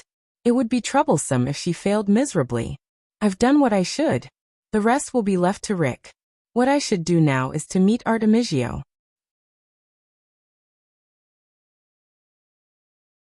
Chapter 435. In a secret cave somewhere, Rick and Wuming sat opposite each other. In front of them was a map that was larger than an ordinary one. On the map were chess pieces carved from crystals of different colors. These chess pieces represented the various races. Now, there were no more chess pieces representing the various races on the Lucia continent on the map. In other words, the major races had already withdrawn from the Lucia continent. There were basically no large races left on the continent where humans were. In that case, The first step is complete, Wyrm said calmly. The goal of not letting the continent where humans were located become a battlefield had been achieved. The battlefield on the Yar'ela continent has also been formed. Rick smiled as if everything was under his control. In the southeast of the Yar continent, there were chess pieces representing the forest elves, fairy elves, and dragon elves. The forest elves entered the southeast of the Yar continent through the southern part of the Lucia continent, and pulled out the fairy elves, who had retired from their hidden nests, to join the Forest Elves Alliance. With the idea that the enemy of their enemy was their friend, the Forest Elves pulled in the Dragon Elves, who were at odds with the goblins. However, there were very few Dragon Elves. The three forces were entrenched in the southeast of the Yar'ela continent, led by the Forest Elves. In the northeast of the Yar'ela continent, there were chess pieces representing the goblins, giants, and fantasy breeds. The goblins were originally entrenched in the northwest of the Lucia continent. Due to Wyrm's attack and the orcs' discovery of their secret weapon, Marrow Explosion, the goblin fleet had no choice but to set sail to the northwest of the Yar'ela continent. As the giants had always been on good terms with the goblins, the two quickly began to form an alliance. The fantasy breeds joined because the goblins exposed the forest elves' magic technique, the Zeroth Ward of the Void, to the fantasy breeds. The Zeroth Ward of the Void, which was based on controlling the self-destruction of fantasy breeds, was something that the fantasy breeds hated. Therefore, the fantasy breeds joined the goblins' alliance. However, fantasy breeds were rare to begin with, so the forest elves and goblins were currently evenly matched. In addition to these three forces, there was also the native force of the Yar'ela continent, Arceus, and the Skywing species under his command. The Skywing species occupied the body of a huge fantasy breed called Abantiheim. This fantasy breed was an apostle subdued by the god of war, Arthas. It had followed Arthas since ancient times, acting as a gathering place for the Skywing species under his command. This third force seemed to have very few people. It consisted of Arthas, Skywing breeds, and a fantasy breed. However, even without Arthas, the Skywing breeds were still extremely powerful existences. Aside from the Skywings, there were very few other life forms, such as fantasy breeds, dragon breeds, and giant breeds. These life forms basically did not have a fixed gathering place, and even if they moved together, there would not be more than a dozen of them. As for the Skywings, because they had a gathering place, they would basically move out in groups and hunt for heads. It could be said that no one was willing to provoke the Skywings. That was why the forest goblins and goblins were on Lucia and not Yar'ela. However, war was a collective battle, so the Skywings might be slightly weaker. However, the Skywings still had a powerful ability that they could use as a group, Skystrike. The old capital of the forest goblins, Marilon, was destroyed by a Skywing Skystrike. If Arthas was included, then it would be impossible to calculate. In this world, the gods were born from the Elven Corridor, and the gods that were born had their own characteristics, concepts, and so on. The creations of the gods were often the same as the gods.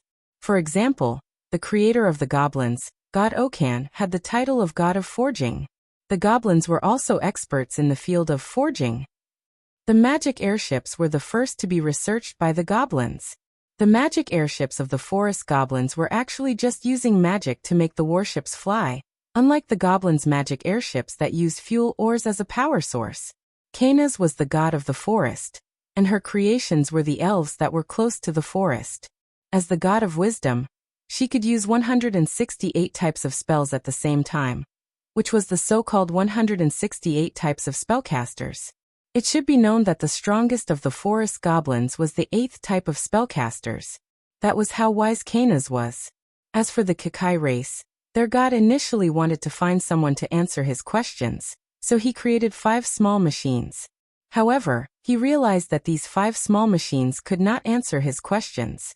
Therefore, the god passed through his own spirit and died. Then, those 5 small machines developed into the current Kakai race. The god of war was naturally born from hatred, hostility, malice, blood, and other things related to war. That was why Arthas was crowned as the strongest. Therefore, the power of war was often terrifying, more terrifying than wisdom, forging, and so on. Meanwhile, the forest elves had developed the Zeroth Void Blessing, while the goblins had developed the Marrow Explosion. Both of them were confident in themselves, which was why Silent and Rick had pushed them to the Iliala continent to face off against the Skywings. Now this could be considered the final war. That was because the remaining races basically all withdrew from the final war for their own reasons. The Sea Dwellers were not interested in the continent, and did not want to participate in the war, so they lived in the deep sea. The Moon Song race had always lived on the huge red moon, standing aloof from worldly affairs. The vampires lost in the war and could not participate in the war. As for the demons, those things were actually just demons and monsters, so why would they care about the war? By the way, the beastmen fled directly from the sea.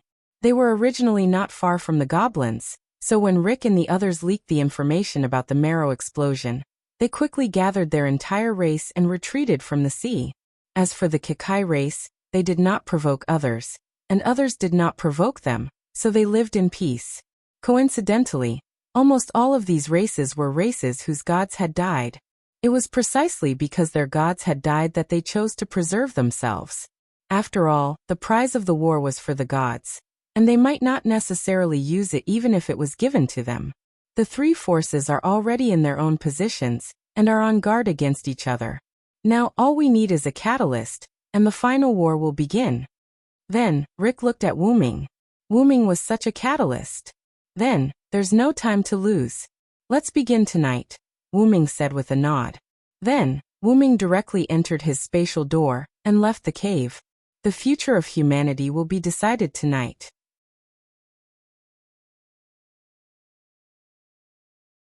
Chapter 436. The sunset and night fell.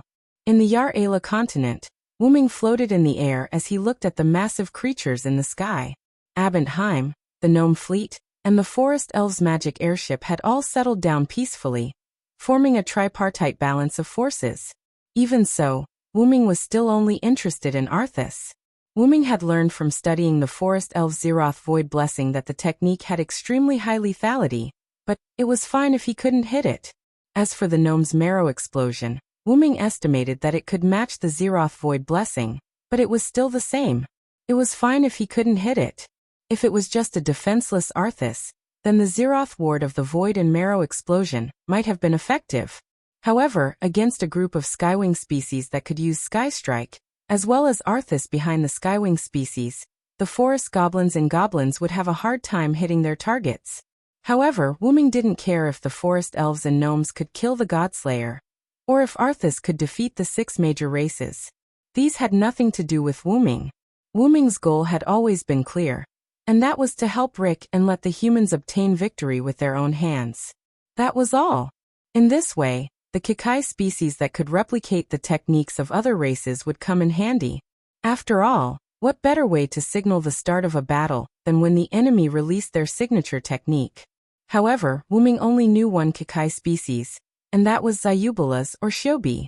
However, Wuming didn't want Shiobi to participate in the battle. As Wuming had an avatar, he was very clear about Shiobi's current state. The human villagers' care and enthusiasm for Shiobi made Shiobi, who had long developed a desire to explore her heart, surge like a lake that had been opened. At present, Shiobi often had situations where data kept flowing in her eyes, her head heated up, and her body trembled as she said, "Error, error."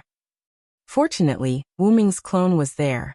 Through Wuming's Loon runes and Yggdrasil, world tree magic, the villagers didn't notice that Shiobi wasn't human.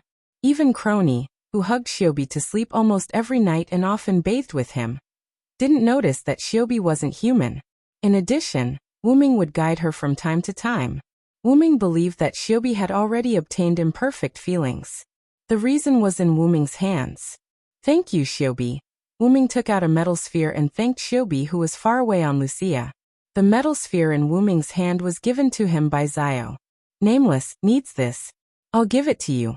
Although Shiobi had feelings for him, she still had that submissive personality, although she liked it this way. After all, we're siblings, aren't we? Then Shiobi handed the metal sphere to Wuming's clone. At that time, Wuming's clone looked at Shiobi with an indescribable gaze, but Shiobi only smiled. The clone believed that it was the most beautiful smile Wuming had ever seen in this world. Although it was a clone, the clone was still Wuming. Therefore, other than knowing that he was a clone, he was basically the real Wuming. Therefore, Wuming's clone accepted Xiaobi's gift and patted her head. Thank you, Xiaobi. In order to let Xiaobi stay here with peace of mind, Wuming's clone accepted the metal sphere and immediately used a teleportation door to transfer the metal sphere to Wuming's hand. He also explained to Xiaobi the truth that he was a clone. Xiaobi didn't feel depressed. Even if you're a clone, your love for Xiaobi isn't any less than your main body. This made Wuming's doppelganger extremely touched. We can't disappoint the young lady's kind intentions. At this moment, Wuming said as he injected magic into the metal ball. Although it wasn't, Wuming's special ability allowed devil power to use these devices that relied on power. In an instant, the metal sphere turned into a simple armor and stuck tightly to Wuming's body.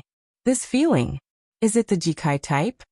Wuming extended his hand and moved his arm that was already covered in metal. When the clone gave Wuming the metal sphere, he didn't tell Wuming how to use it. He simply told him to inject devil power into it. He didn't expect it to be an external armor of the Jikai type. However, it didn't seem to be just that. With his mind, a lens appeared in Wuming's left eye. Through the lens, Wuming could see things like analysis. However, because Wuming wasn't a Jikai type, he couldn't understand the data. I see. Is part of the Jikai type's ability in this armor? Wuming understood the function of this thing. The metal sphere from before could be said to be a byproduct of Xiaobi's split. It could also be said to be an inferior version of the Jikai type. Wuming was no longer surprised by the Jikai type that evolved from just 5 small square boxes. The Jikai type was a bug. Because Wuming didn't have the Jikai type's calculation ability, he couldn't inherit all of this power. However, it was still possible to use a weapon. Wuming raised his 2 arms that were covered in thin metal and aimed at the gnomes and forest spirits.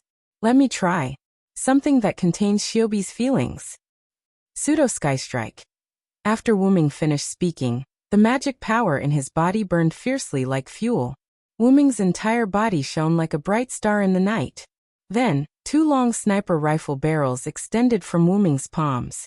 Simulating the sky strike of the Skywing type, the 2 forces instantly condensed, and then, boom! 2 huge cannonball-like sounds resounded through the sky. 2 meteors flew straight toward the forest spirit's magic airships and the gnome's magic fleet. Boom! There were violent roars on both sides and flames shone in the night. From the flames, Wuming could vaguely see that a few of the gnome's ships had fallen.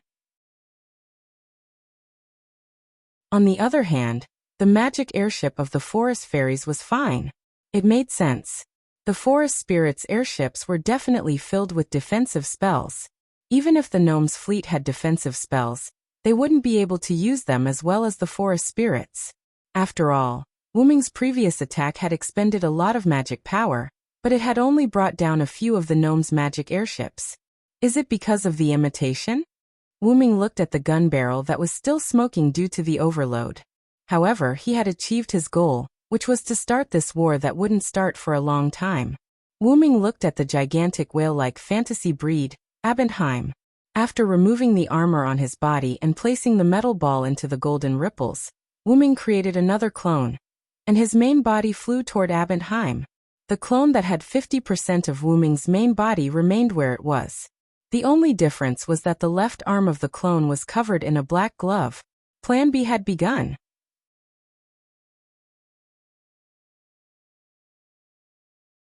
Chapter 437.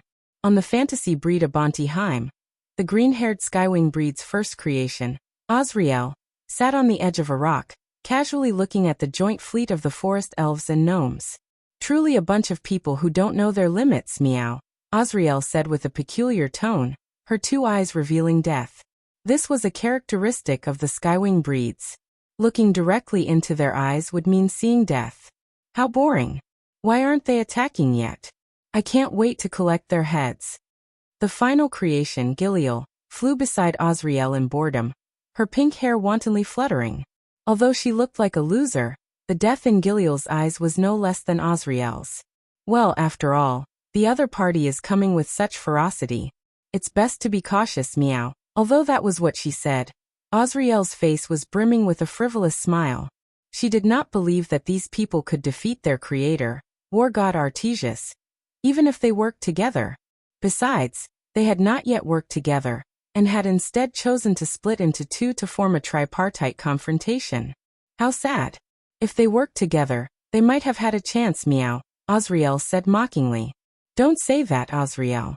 In any case, they'll definitely be defeated by Lord Artesius. It doesn't matter if they work together or not.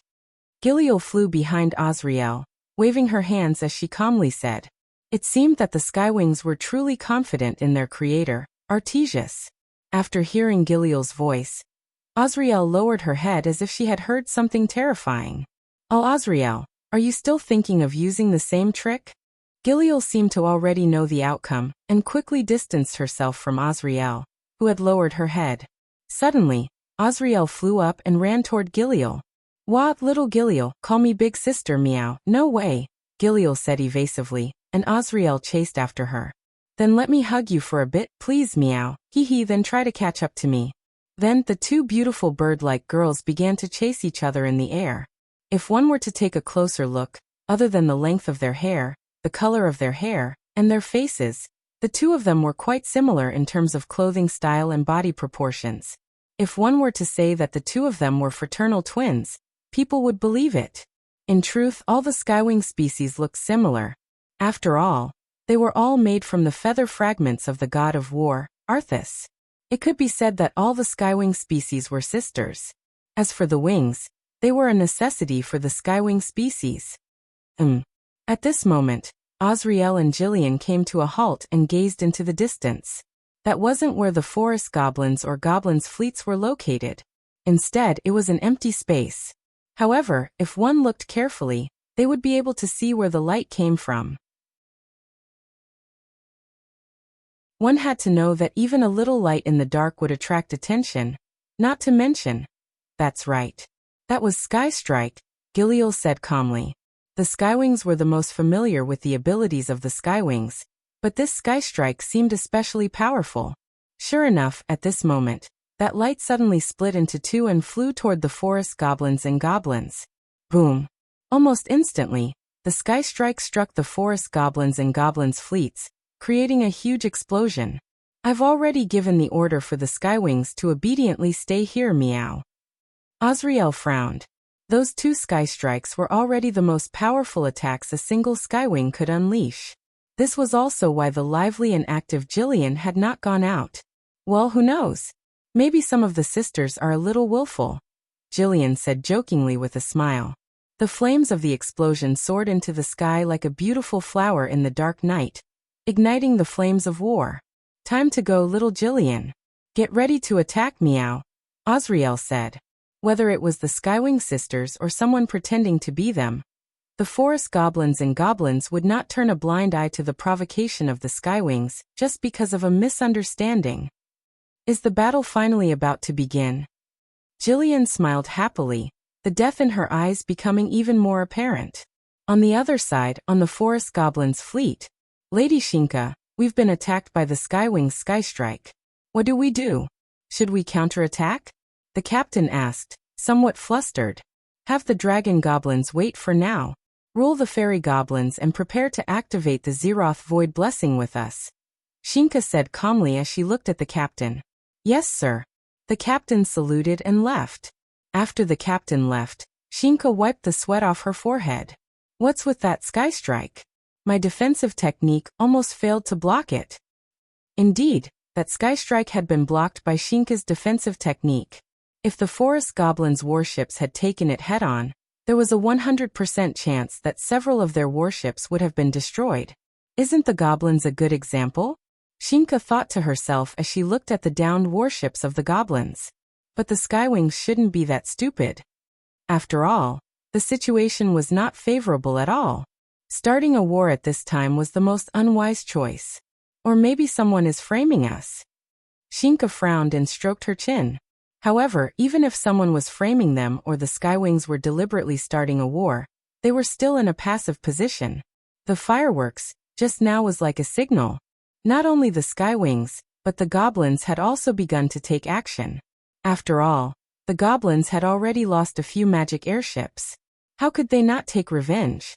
Furthermore, the goblins probably did not realize that someone was framing the Skywings. However, there was no need for that. They just needed to win. My Zeroth Void Blessing is invincible. Skywings, goblins, and war god Artemisu, just wait for your destruction, Shinka said confidently. However, they would soon be slapped in the face. On the other side, the goblin fleet. Sure enough, the goblins' fleet had already begun to reload their marrow bombs after losing a few of their magic airships. Meanwhile, the goblins had temporarily pacified the fantasy breeds and giant breeds. The arrogant goblin leader was prepared to use his secret weapon to destroy the Zeroth Void Blessing of the forest goblins and the Sky Strike of the Skywings. There was no doubt that he was an arrogant fellow. The Skywings gathered together and activated Sky Strike. Because Lord Artemisu did not appear for some reason, all the Skywings began to listen to Azrael's orders and prepared to use Sky Strike to simulate Artemis's divine strike to deal with the forest goblins and goblins. On the other side, at the forefront of the forest goblin fleet, Shinka stood at the bow of the fleet and nodded at the Zeroth Void Blessing prepared by the forest goblins behind her. On the other side, the goblin leader also nodded when he saw that the marrow bombs had already been reloaded. At the same time, the three sides seemed to have come to an agreement and unleashed their strongest attacks. Pseudo Sky Strike. Zeroth Void Blessing release. Marrow Bomb Fire. A white holy light with golden edges, an energy pillar filled with green energy, and several missiles comparable to hydrogen bombs and atomic bombs were used at the same time. However, these three attacks seemed to be attracted by something and directly deviated from their predetermined trajectories, heading toward an empty space. Azrael realized something. That was where the Sky Strike that had started the battle had been fired. Wu Ming's doppelganger raised his left arm and activated the divine artifact level weapon. Activate Arm of Greed.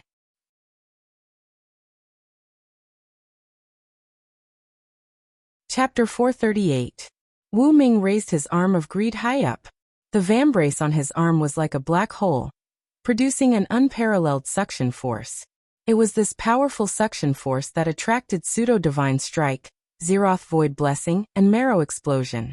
That dark arm of greed was a replica of Nazarik's world-class item, Avarice and Desireless. After all, Wu Ming had given the real Avarice and Desireless to Marley. Wu Ming himself didn't need those world-class items, so he didn't want to take them back. In addition, Wu Ming had the ability Create Great Item. Because Create Great Item had an extraordinary effect when used by Wu Ming. Even if he couldn't create world-class items, Wu Ming could create them. By the way, because the original ability of Avarice and Desireless was to absorb the EXP of the dead, Wu Ming modified the pseudo-Avarice and Desireless he created. Therefore, in order to create the two black and white arms of Avarice and Desireless, Wu Ming consumed a lot of magical power. That was why the battle began in the middle of the night. Wu Ming wanted to recover to his peak state to face the strongest god of war, Artesius. Although it was fine if he didn't recover to his peak state, after all, Wu Ming's magical power was almost infinite. After Wu Ming injected enough magical power into the greedy arm and desireless arm to last for the night, and a lot of magical power needed to activate them, Wu Ming handed the desireless arm to Wu Ming, while Wu Ming himself held the greedy arm. After using the weapon given by Shiobi to release the simulated Sky Strike, Wu Ming used Dependent to split his clone, while his main body rushed directly to the world where Artesius was. Wu Ming's clone stayed in place, wearing the greedy arm left by his main body, and began the second step of the plan. When Wu Ming's Dependent split into two clones, those two clones had 50% of the main body's ability. In other words, the clone with Shiobi and the clone with the greedy arm were weakened. However, the task of the two clones was not to fight, so it didn't matter whether their strength was weakened or not. Ignoring the avatar that was with Shiobi for the time being, it didn't matter even if the avatar that was left behind by Silent and wearing the arm of greed was attacked. Therefore, the clone with the greedy arm's mission was to die. After Wu Ming transformed Avarice and Desireless no longer collected EXP, it collected power to collect it. In short, it became the ability to store skills and transform them to be released. At present, through the greedy arm, the super skills of Skywing, forest elves and goblins such as Pseudo-Divine Strike, Zeroth Void Blessing, and Marrow Explosion, were all absorbed and stored. The Desireless arm, which had the ability to connect with the greedy arm, was responsible for releasing those skills again. The wielder of the Desireless arm was Reeker. Now he was waiting at the target location planned by Wyrm and Reeker, waiting for Wyrm to transfer the attacks of Skywing, forest elves, and goblins to the greedy arm.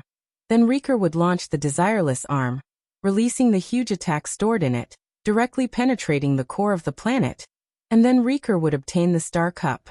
In this way, the war was over. The reason why Artesius didn't show up when Skywing launched the attack was because Wyrm planned to take advantage of the situation while they were fighting. As if there was no boundary, the farthest place where Artesius was located exuded elf-like energy particles. The ground was some marble slabs, and in the center of the space, a white jade throne was placed there. That was Artesius's temple. A muscular man with multiple pairs of wings behind him, wearing a white robe similar to the ancient Greek style, sat on the white jade throne with his eyes closed. If one looked closely, the wings behind the man were almost identical to the wings of Skywing, except that he had 18 pairs of wings instead of one pair. There was no doubt that this man was the creator of Skywing, the strongest god of war, Artesius. Suddenly, an oval black portal appeared in that space, and Wyrm's figure appeared from it. Artesius's temple naturally had resistance to space and time. Even Skywing, who could penetrate space at will, couldn't enter Artesius's temple unless Artesius allowed it. Wyrm's portal skill was also a space manipulation skill in that world, but Wyrm's portal easily passed through Artesius's temple. That was because of Wyrm's Magus Incarnation ability. Magus Incarnation had the effect of enhancing the magic used, and Wyrm's Double Incarnation ability doubled the effect directly. As a result, the temple, which originally couldn't be passed through, became accessible. This was also the reason why Wyrm was able to enter the forest elite fleet that was equipped with spatial defensive tactics. After arriving at the temple, Rosin frowned. That temple was full of fighting intent, killing intent, blood, and everything related to war. Wyrm didn't like it very much. However, now was not the time to care about that kind of thing. Immediately, Wyrm turned his gaze to the throne and looked at Artesius, whose eyes were closed. "Are you Artesius? You really look like a Skywing," Wyrm said casually, looking quite relaxed. Hearing Wyrm's voice, Arthas opened his eyes. His eyes were filled with intense battle intent, killing intent, and bloodthirst. It was a chilling sight. Wyrm once heard that if you looked directly into the eyes of Skywing, you would see death. Now Wyrm said that if you looked directly into the eyes of Artesius, the creator of Skywing, you would also see death. "Do you boring gods really create things based on your own appearance?" Wyrm said somewhat uninterestedly. "You're finally here, god of another world." Artesius ignored Wyrm's ridicule and began his speech. "I've waited for too long. There's no one in this world who can defeat me. Only a different world can defeat me." Hearing Artesius's words, Wyrm smiled. "You have the same temperament as that god Welslana. He's also been looking for someone who can defeat him." After Wyrm finished speaking, Artesius's eyes lit up. "There's actually such a person in another world. If I can see that god Welslana, I'll definitely fight him. However, you won't have the chance." Wyrm began to move. His legs moved toward Artesius.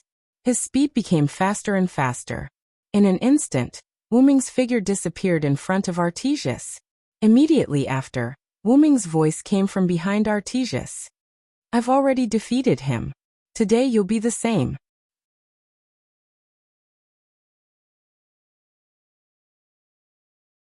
Chapter 439. Wyrm's voice fell, and a sword light swept across Artemisia's neck. Bang! A sound like a collision of steel came. Artemisio raised his hand, and caught the incoming sword of salvation with one hand. A trace of blood flowed from Wyrm's blade and Artemisio's palm.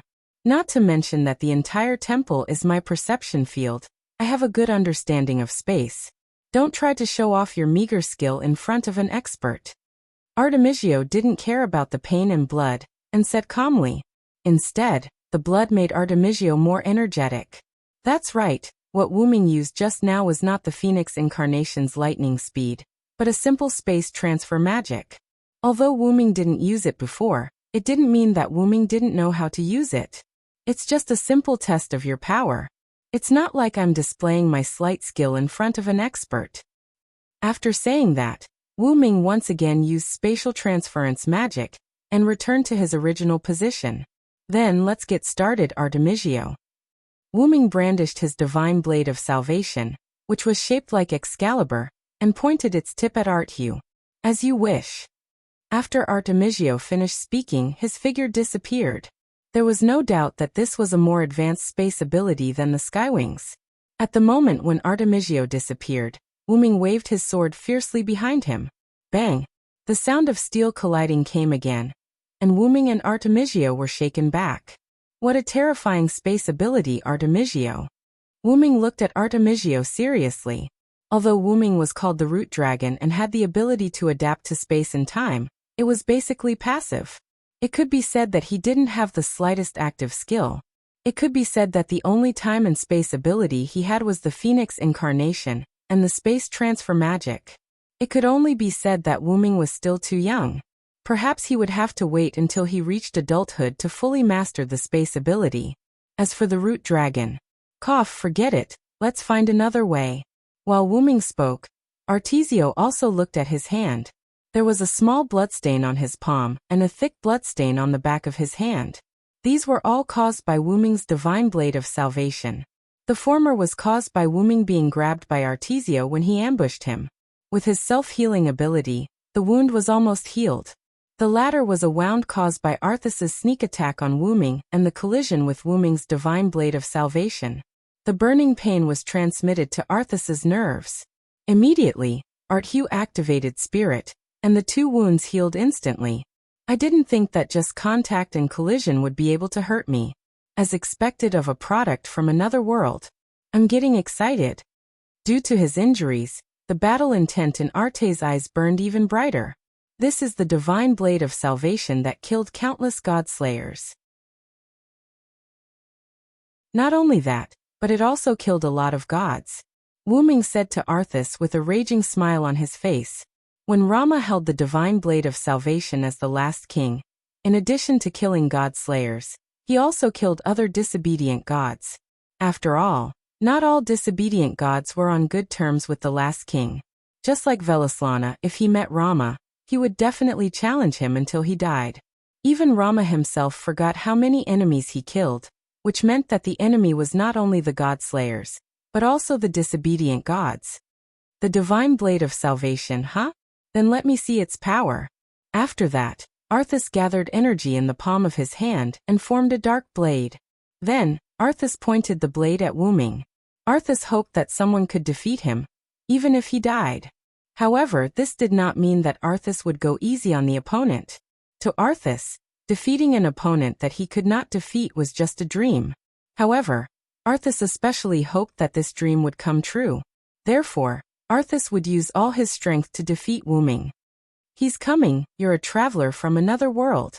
Arthu roared angrily and sped up toward Wuming. I have a name. Just call me Wuming. Wuming, like Arthas, roared and rushed toward Arthas with the divine blade of salvation. Bang! Two extremely powerful weapons collided with each other, creating a huge boom. Even the air was faintly distorted. Like a signal to start, the sounds of weapons colliding became more and more frequent, and the speed was getting faster and faster. Bang! Bang! Bang! Bang! The two of them kept swinging their weapons at a speed that ordinary people could not see. Whether it was Wuming or Arthas, both of them were simply swinging their swords. Using their reflexes and their own reaction speed, the two of them kept attacking each other with all kinds of skills. The two of them kept moving around the temple. Countless sword and saber lights were emitted from the space between the two of them. Those were simple physical impacts caused by the speed and power of the attacks being too fast. The marble floor of the temple was destroyed by the two of them like tofu. Traces of chaos appeared everywhere in the temple. Even the throne of the temple was damaged. It was enough to show the intensity of the battle between the two of them. Bang! Suddenly, Wu Ming and Artemis separated and stared at each other. I didn't expect you to be able to surpass me in hand-to-hand combat. I'm so happy. Arthas smiled like a Spartan as he looked at Wu Ming excitedly. This was taught to me by my master, the Godslayer.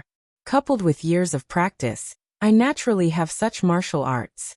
I'm quite interested in your martial arts, Arthas. After all, Arthas was born as a god of war, and had always been the strongest. Wu Ming originally thought that Arthas would not be so meticulous in this aspect.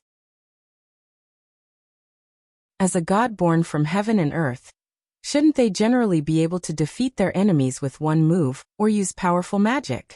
However, not only was Arthas able to fight Wu Ming in hand-to-hand combat, but he was also not at a disadvantage. This was beyond Wu Ming's expectations. Not only that, but Wu Ming also found that Arthas's martial arts did not seem like talent. That was why he raised this question. Then Arthas answered Wu Ming's question. My strongest name indeed comes from my powerful ability, Divine Strike. However, as the god of war, how can I not know martial arts? That's right. The god of war did not just mean the god of war, but also the god of war. That was why Arthas was able to fight Wu Ming in hand-to-hand combat. But even so, you've reached the end of your road. As soon as Wu Ming finished speaking, the sword in Arthas's hand shattered instantly. It could not be helped. The sword was only created temporarily by Arthas using the energy in his body. Naturally, it was not as good as Wu Ming's divine sword of salvation. It was a miracle that Arthas was able to hold on for so long in hand-to-hand combat with Wu Ming. Arthas did not have a specific weapon. As the strongest god of war, his body was the best weapon. The collision with Wu Ming's divine sword of salvation proved this point. However, Arthas would not be foolish enough to go head-to-head with his opponent's divine weapon. In that case, I'll let you have a taste of my magic.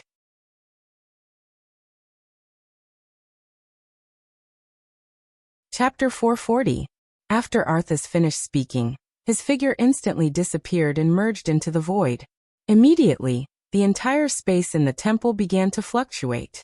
Because I'm the god of war, I don't know much magic other than melee combat, and I'm not going to use magic. In that case, I only have one move left, and that is Divine Strike. That was the upgraded version of Skywing Race's Divine Strike. No, to be precise, Skywing Race's Divine Strike was an inferior version of Arthas' Divine Strike. As the creator of Skywing Race, Arthas could use all of Skywing Race's abilities. However, even though Arthas said that he didn't have many moves, the hand-to-hand combat just now was enough to prove that he was worthy of being called the god of war. However, Arthas wasn't going to use Divine Strike. Instead, he was going to use Sky Strike. You just released a simulated Sky Strike, right? Then let's see how strong my Sky Strike is. Before Wu Ming could react, Arthas' voice stopped abruptly, and the elves in the entire space instantly rioted. That was the fear of death that the elves, who were living energy, had. Sky Strike. There was no fancy incantation, nor was there any fancy preparation. Arthas only said that, and in an instant, a terrifying energy locked onto Wu Ming. Wu Ming could feel that it was more powerful than the Sky Strike he released with the simulated armor. Boom! The explosion occurred in the temple, which was not very big, and the flames produced by the explosion covered the entire temple. Arthas' figure emerged from the space, looking at Wu Ming's position in the temple, slightly surprised. Now, there was a huge and strange semicircular shield at Silent Cry's position.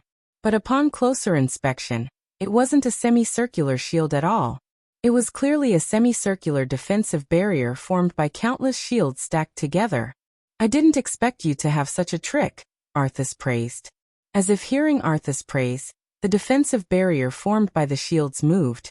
Crack, crack, crack. With a burst of cracking sound, the shields that formed the defensive barrier disintegrated, revealing Wu Ming's figure. The divine sword of salvation in his hand turned into a Manchala square that only revealed a few grids, floating behind Wu Ming. Buzz! Manchala's square formation shook slightly, and countless empty squares appeared behind Wu Ming. Then, these dozens of shields were like swallows returning to their nest, all of them safely and automatically entering the squares. All the shields went into all the empty squares, no more no less. Subsequently, the Manchala square condensed and turned into a shining platinum holy sword. It was the divine sword of salvation. Those shields were the Manchala square's divine sword of salvation's divine sword. The moment Arthas released the sky attack, Wyrm turned the divine sword of salvation into the Manchala square. He took out the countless defensive equipment stored in the Manchala square to form a semicircular defensive barrier. When Wyrm was in the Godslayer's world, the holy sword light cannon that he released was blocked by the Aegis shield in the Manchala square by the last king, Rama. However, that was a god's clone after all. Meanwhile, Arthas, who was facing Wyrm, was the real god of this world. Wyrm dared not be careless, so he surrounded himself with tens of shields. Although Wyrm would not die even if he was hit by the sky attack, who would want to take it head-on if they could defend themselves? I see. Is that the function of this divine weapon? It's a great weapon. Even I want to take it for myself. Arthas had a smile on his face. He was excited to have an opponent who could defeat him. Come at me if you can, Artemisia. I have a lot of treasures. Wyrm was not mad at Arthas for being a robber. Instead, he encouraged Arthas while smiling. Try my god relic barrage next, Arthas. Wyrm tossed the divine sword of salvation behind him as soon as he was done speaking. There were ripples in the air, as if it had melted into water. Subsequently, countless illusory grids appeared behind Wyrm. The countless swords, sabers, spears, swords, halberds, and other weapons in the grids were aimed at Arthas. Subsequently, countless god relics were shot at Arthas as he frowned. You can't hurt me if that's all you've got. Arthas used his spatial ability to hide in an alternate dimension as he spoke. However, Wyrm had no intention of stopping at all. Instead, he sped up the speed of the god relic's barrage. Bang, bang, bang, bang. Wave after wave of god relics were shot at where Arthas was hiding. All of the god relics hit the ground directly, causing an intense explosion. It was only natural that such an outcome would happen because Arthas had already entered an alternate dimension. However, some of the weapons were distorted when they passed through the alternate dimension that Arthas was hiding in. Wyrm stopped the god relic's barrage and retrieved all of them with the Manchala formation's retrieval function. Arthas, who had just emerged from the alternate dimension, was next. At the moment, there were wounds all over his body. There were even a couple of piercing wounds on his chest and abdomen. I can't believe you have a god relic that can pierce through dimensions. Arthas frowned. That was right. There were a couple of god relics that could pierce through dimensions hidden among the god relics. As Arthas was careless, the god relics hurt him when they pierced through his body. Apart from that, the god relics were on par with grade A relics. It was a piece of cake for them to break through Arthas's defense. Wyrm was surprised that there were only a couple of piercing wounds on Arthas when there were so many god relics at the same time. However, it did not matter to him. So, I've broken through your dimensional ability, Arthas. Wyrm smiled at Arthas.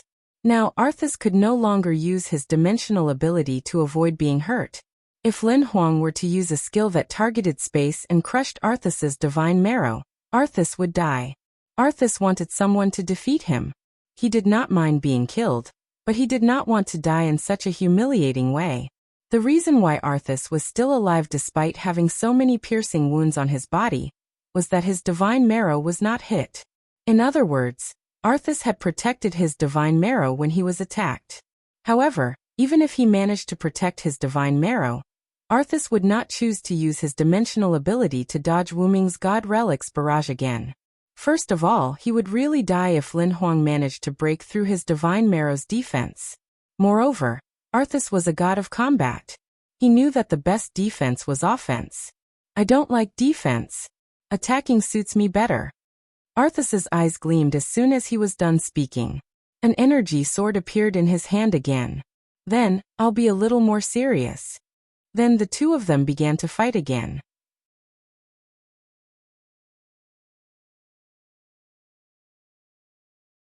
Chapter 441. Wyrm and Artesio's battlefield had changed. Wyrm felt that Artesio's war god temple was too small, so he took out the staff of Anziwergen and activated the inherent barrier. Artesio was not afraid of the enemy's home ground. Instead, he was more excited. Although the body was made by Wuming's main body, the staff of Anziwergen and other items in Wuming's Dragonist dimension were real. The principle was to open a new door in Wuming's Dragonist dimension. That door was the secret pattern on the root dragon's body made by Wuming, so those items were real. The third floor of the great underground tomb of Nazalik. Wuming's figure shuttled through the tomb temple on the third floor, followed by a white figure. It was Artesio. The first floor and the second floor were directly destroyed by Wuming and Artesio. So the two's battlefield came to the tomb temple on the third floor. Fear the one with wings. Evil people and powerful people are all afraid of me with wings. My wings will bring you curses. Evil people can't hit me. After that, Wuming's figure disappeared from Artesio's eyes. Huh? Space-time manipulation? Artesio was worthy of being an expert in space-time manipulation. He recognized the nature of the Phoenix incarnation at a glance. Sure enough, you saw through it. Wuming's voice came from the void. Because he was too fast, his voice sounded like it came from all directions. The Phoenix incarnation was said to speed up his speed, but the principle was to enter the lightning speed state. That lightning speed state actually allowed him to enter a different accelerated space from this space-time. In this space, everything became incomparably slow, and one's body also gained the ability to accelerate by a small margin. However, the price was an overload on one's body. If a new Godslayer were to use this skill, his body would experience severe pain due to overload in less than a minute. But for Wuming, the root dragon, who had extremely high physical fitness, that was not a problem at all. That was why Wuming could use Phoenix without any side effects. Come and feel my space-time manipulation. After Wuming finished speaking, he suddenly appeared behind Artemisio. Artemisio, on the other hand, was too shocked by Wuming's methods to react. Thus there was a short lapse in his memory. However, compared to a battle between experts, this moment of inattention would often become the key to victory or defeat. Go down. After saying that, Wuming immediately raised his divine power, which was enchanted with Giant's instant cast, and smashed it toward Artesius's heart. Boom! In an instant, Arthu's figure was buried under the dark stone slabs of the Temple of Tombs. At the same time, the entire floor of the third floor shattered. In short, just like the first and second floor, the entire third floor was destroyed. Boom! Accompanied by a loud roar, the sky above the fourth floor of the underground lake seemed to be broken, and countless broken stones and other things came to the fourth floor of the underground lake. Plop, plop, plop. Accompanied by the sound of countless stones falling into the water, Wuming's figure floated above the lake. Wuming looked at the lake vigilantly. The blow just now did hit Artesio's heart, but Wuming had a feeling that Artesio was not dead yet. Although Wuming hid his 12 incarnations ability to surprise Artesio, he successfully used Phoenix to speed up Artesio, and then used Giant's power to hit Artesio. However, Artesio must have some means to avoid fatal injuries. Wuming heard from Shiobi that if you want to kill a god, you must destroy the god's divine essence. Just like human heart and brain, the divine essence was the root of the god. The Elven Corridor was also the first to give birth to the god's divine essence. However, unlike human heart and brain, the god's divine essence was not necessarily in the heart, and it might not even be in the brain, but in any part of the body. Moreover, the god's weakness was really only the divine essence. Unlike human heart and brain, serious injuries to other parts of the body may also be fatal. The god's body was not afraid of physical damage. In fact, the god's body was a practical skin bag. As long as the divine essence was intact, the god could even abandon the body and make another one. Wuming did hit Artesio's heart just now. Under that kind of attack, even Artesio's body should be dead if the divine essence was in the heart. Since Wuming could still feel that Artesio was still alive, it meant that Artesio's divine essence was probably not in the heart. Not to mention that, Wuming put a lot of effort in order to kill Artesio with one blow. Wuming's current divine essence was not as powerful as his original body, so he could only use his 12 incarnations one by one, and their power was greatly reduced. In addition, he couldn't use double incarnations normally. The Titan incarnation just now could be so powerful because of overload, but also because of that, Wuming's Titan ability was temporarily unavailable. Because Wuming used Titan incarnation, the slate representing Titan incarnation in Wuming's heart was in a blood-red state, which meant that this ability was temporarily unavailable. That was the price of instantaneous power, but it was also the price of overloading, and that price would take about 3 days. Titan incarnation was Wuming's most commonly used ability. After all, it was simple and crude. Now that this ability was sealed, Wuming could be said to have lost a great help. However, it couldn't be said to be absolute.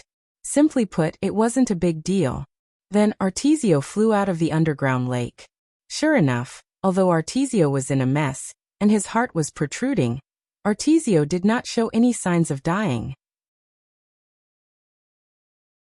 There was no doubt that the spirit essence was not in his heart. Because Wuming attacked from behind, the left part of his chest that was covered by his clothes bulged. Speaking of which, the scene of a man's chest bulging was too beautiful to believe. You wanted to hit my spirit essence from the beginning? That's a good plan. Although Wuming didn't use any tricks at all, I have to say, you're really a monster, Artesio. Even if Wuming didn't hit his spirit essence, he should have been affected by Wuming's Titan incarnation, but Artesio didn't show any signs of damage. Ha ha ha. I am the strongest god of war, the god of war. Artesio roared, and the spirit essence in his body was activated, and all the damage on his body was healed. He looked just like when he first met Wuming. You should have more trump cards, right? I know I'm going to lose soon, but my pride won't allow me to admit defeat. Artesio was really smart. He also knew that he would be defeated by Wuming later, so he said it bluntly. In that case, I will bet everything I have to release this final divine strike. You're tuning in to the Li Mei's Sword of Destiny YouTube channel. We're so grateful for your support, and don't forget to subscribe to join us on this incredible journey through captivating stories. Your generosity through donations truly makes a world of difference, as it's the primary source of revenue that allows me to expand and enhance this channel for you. Thank you from the bottom of my heart for being a part of this adventure.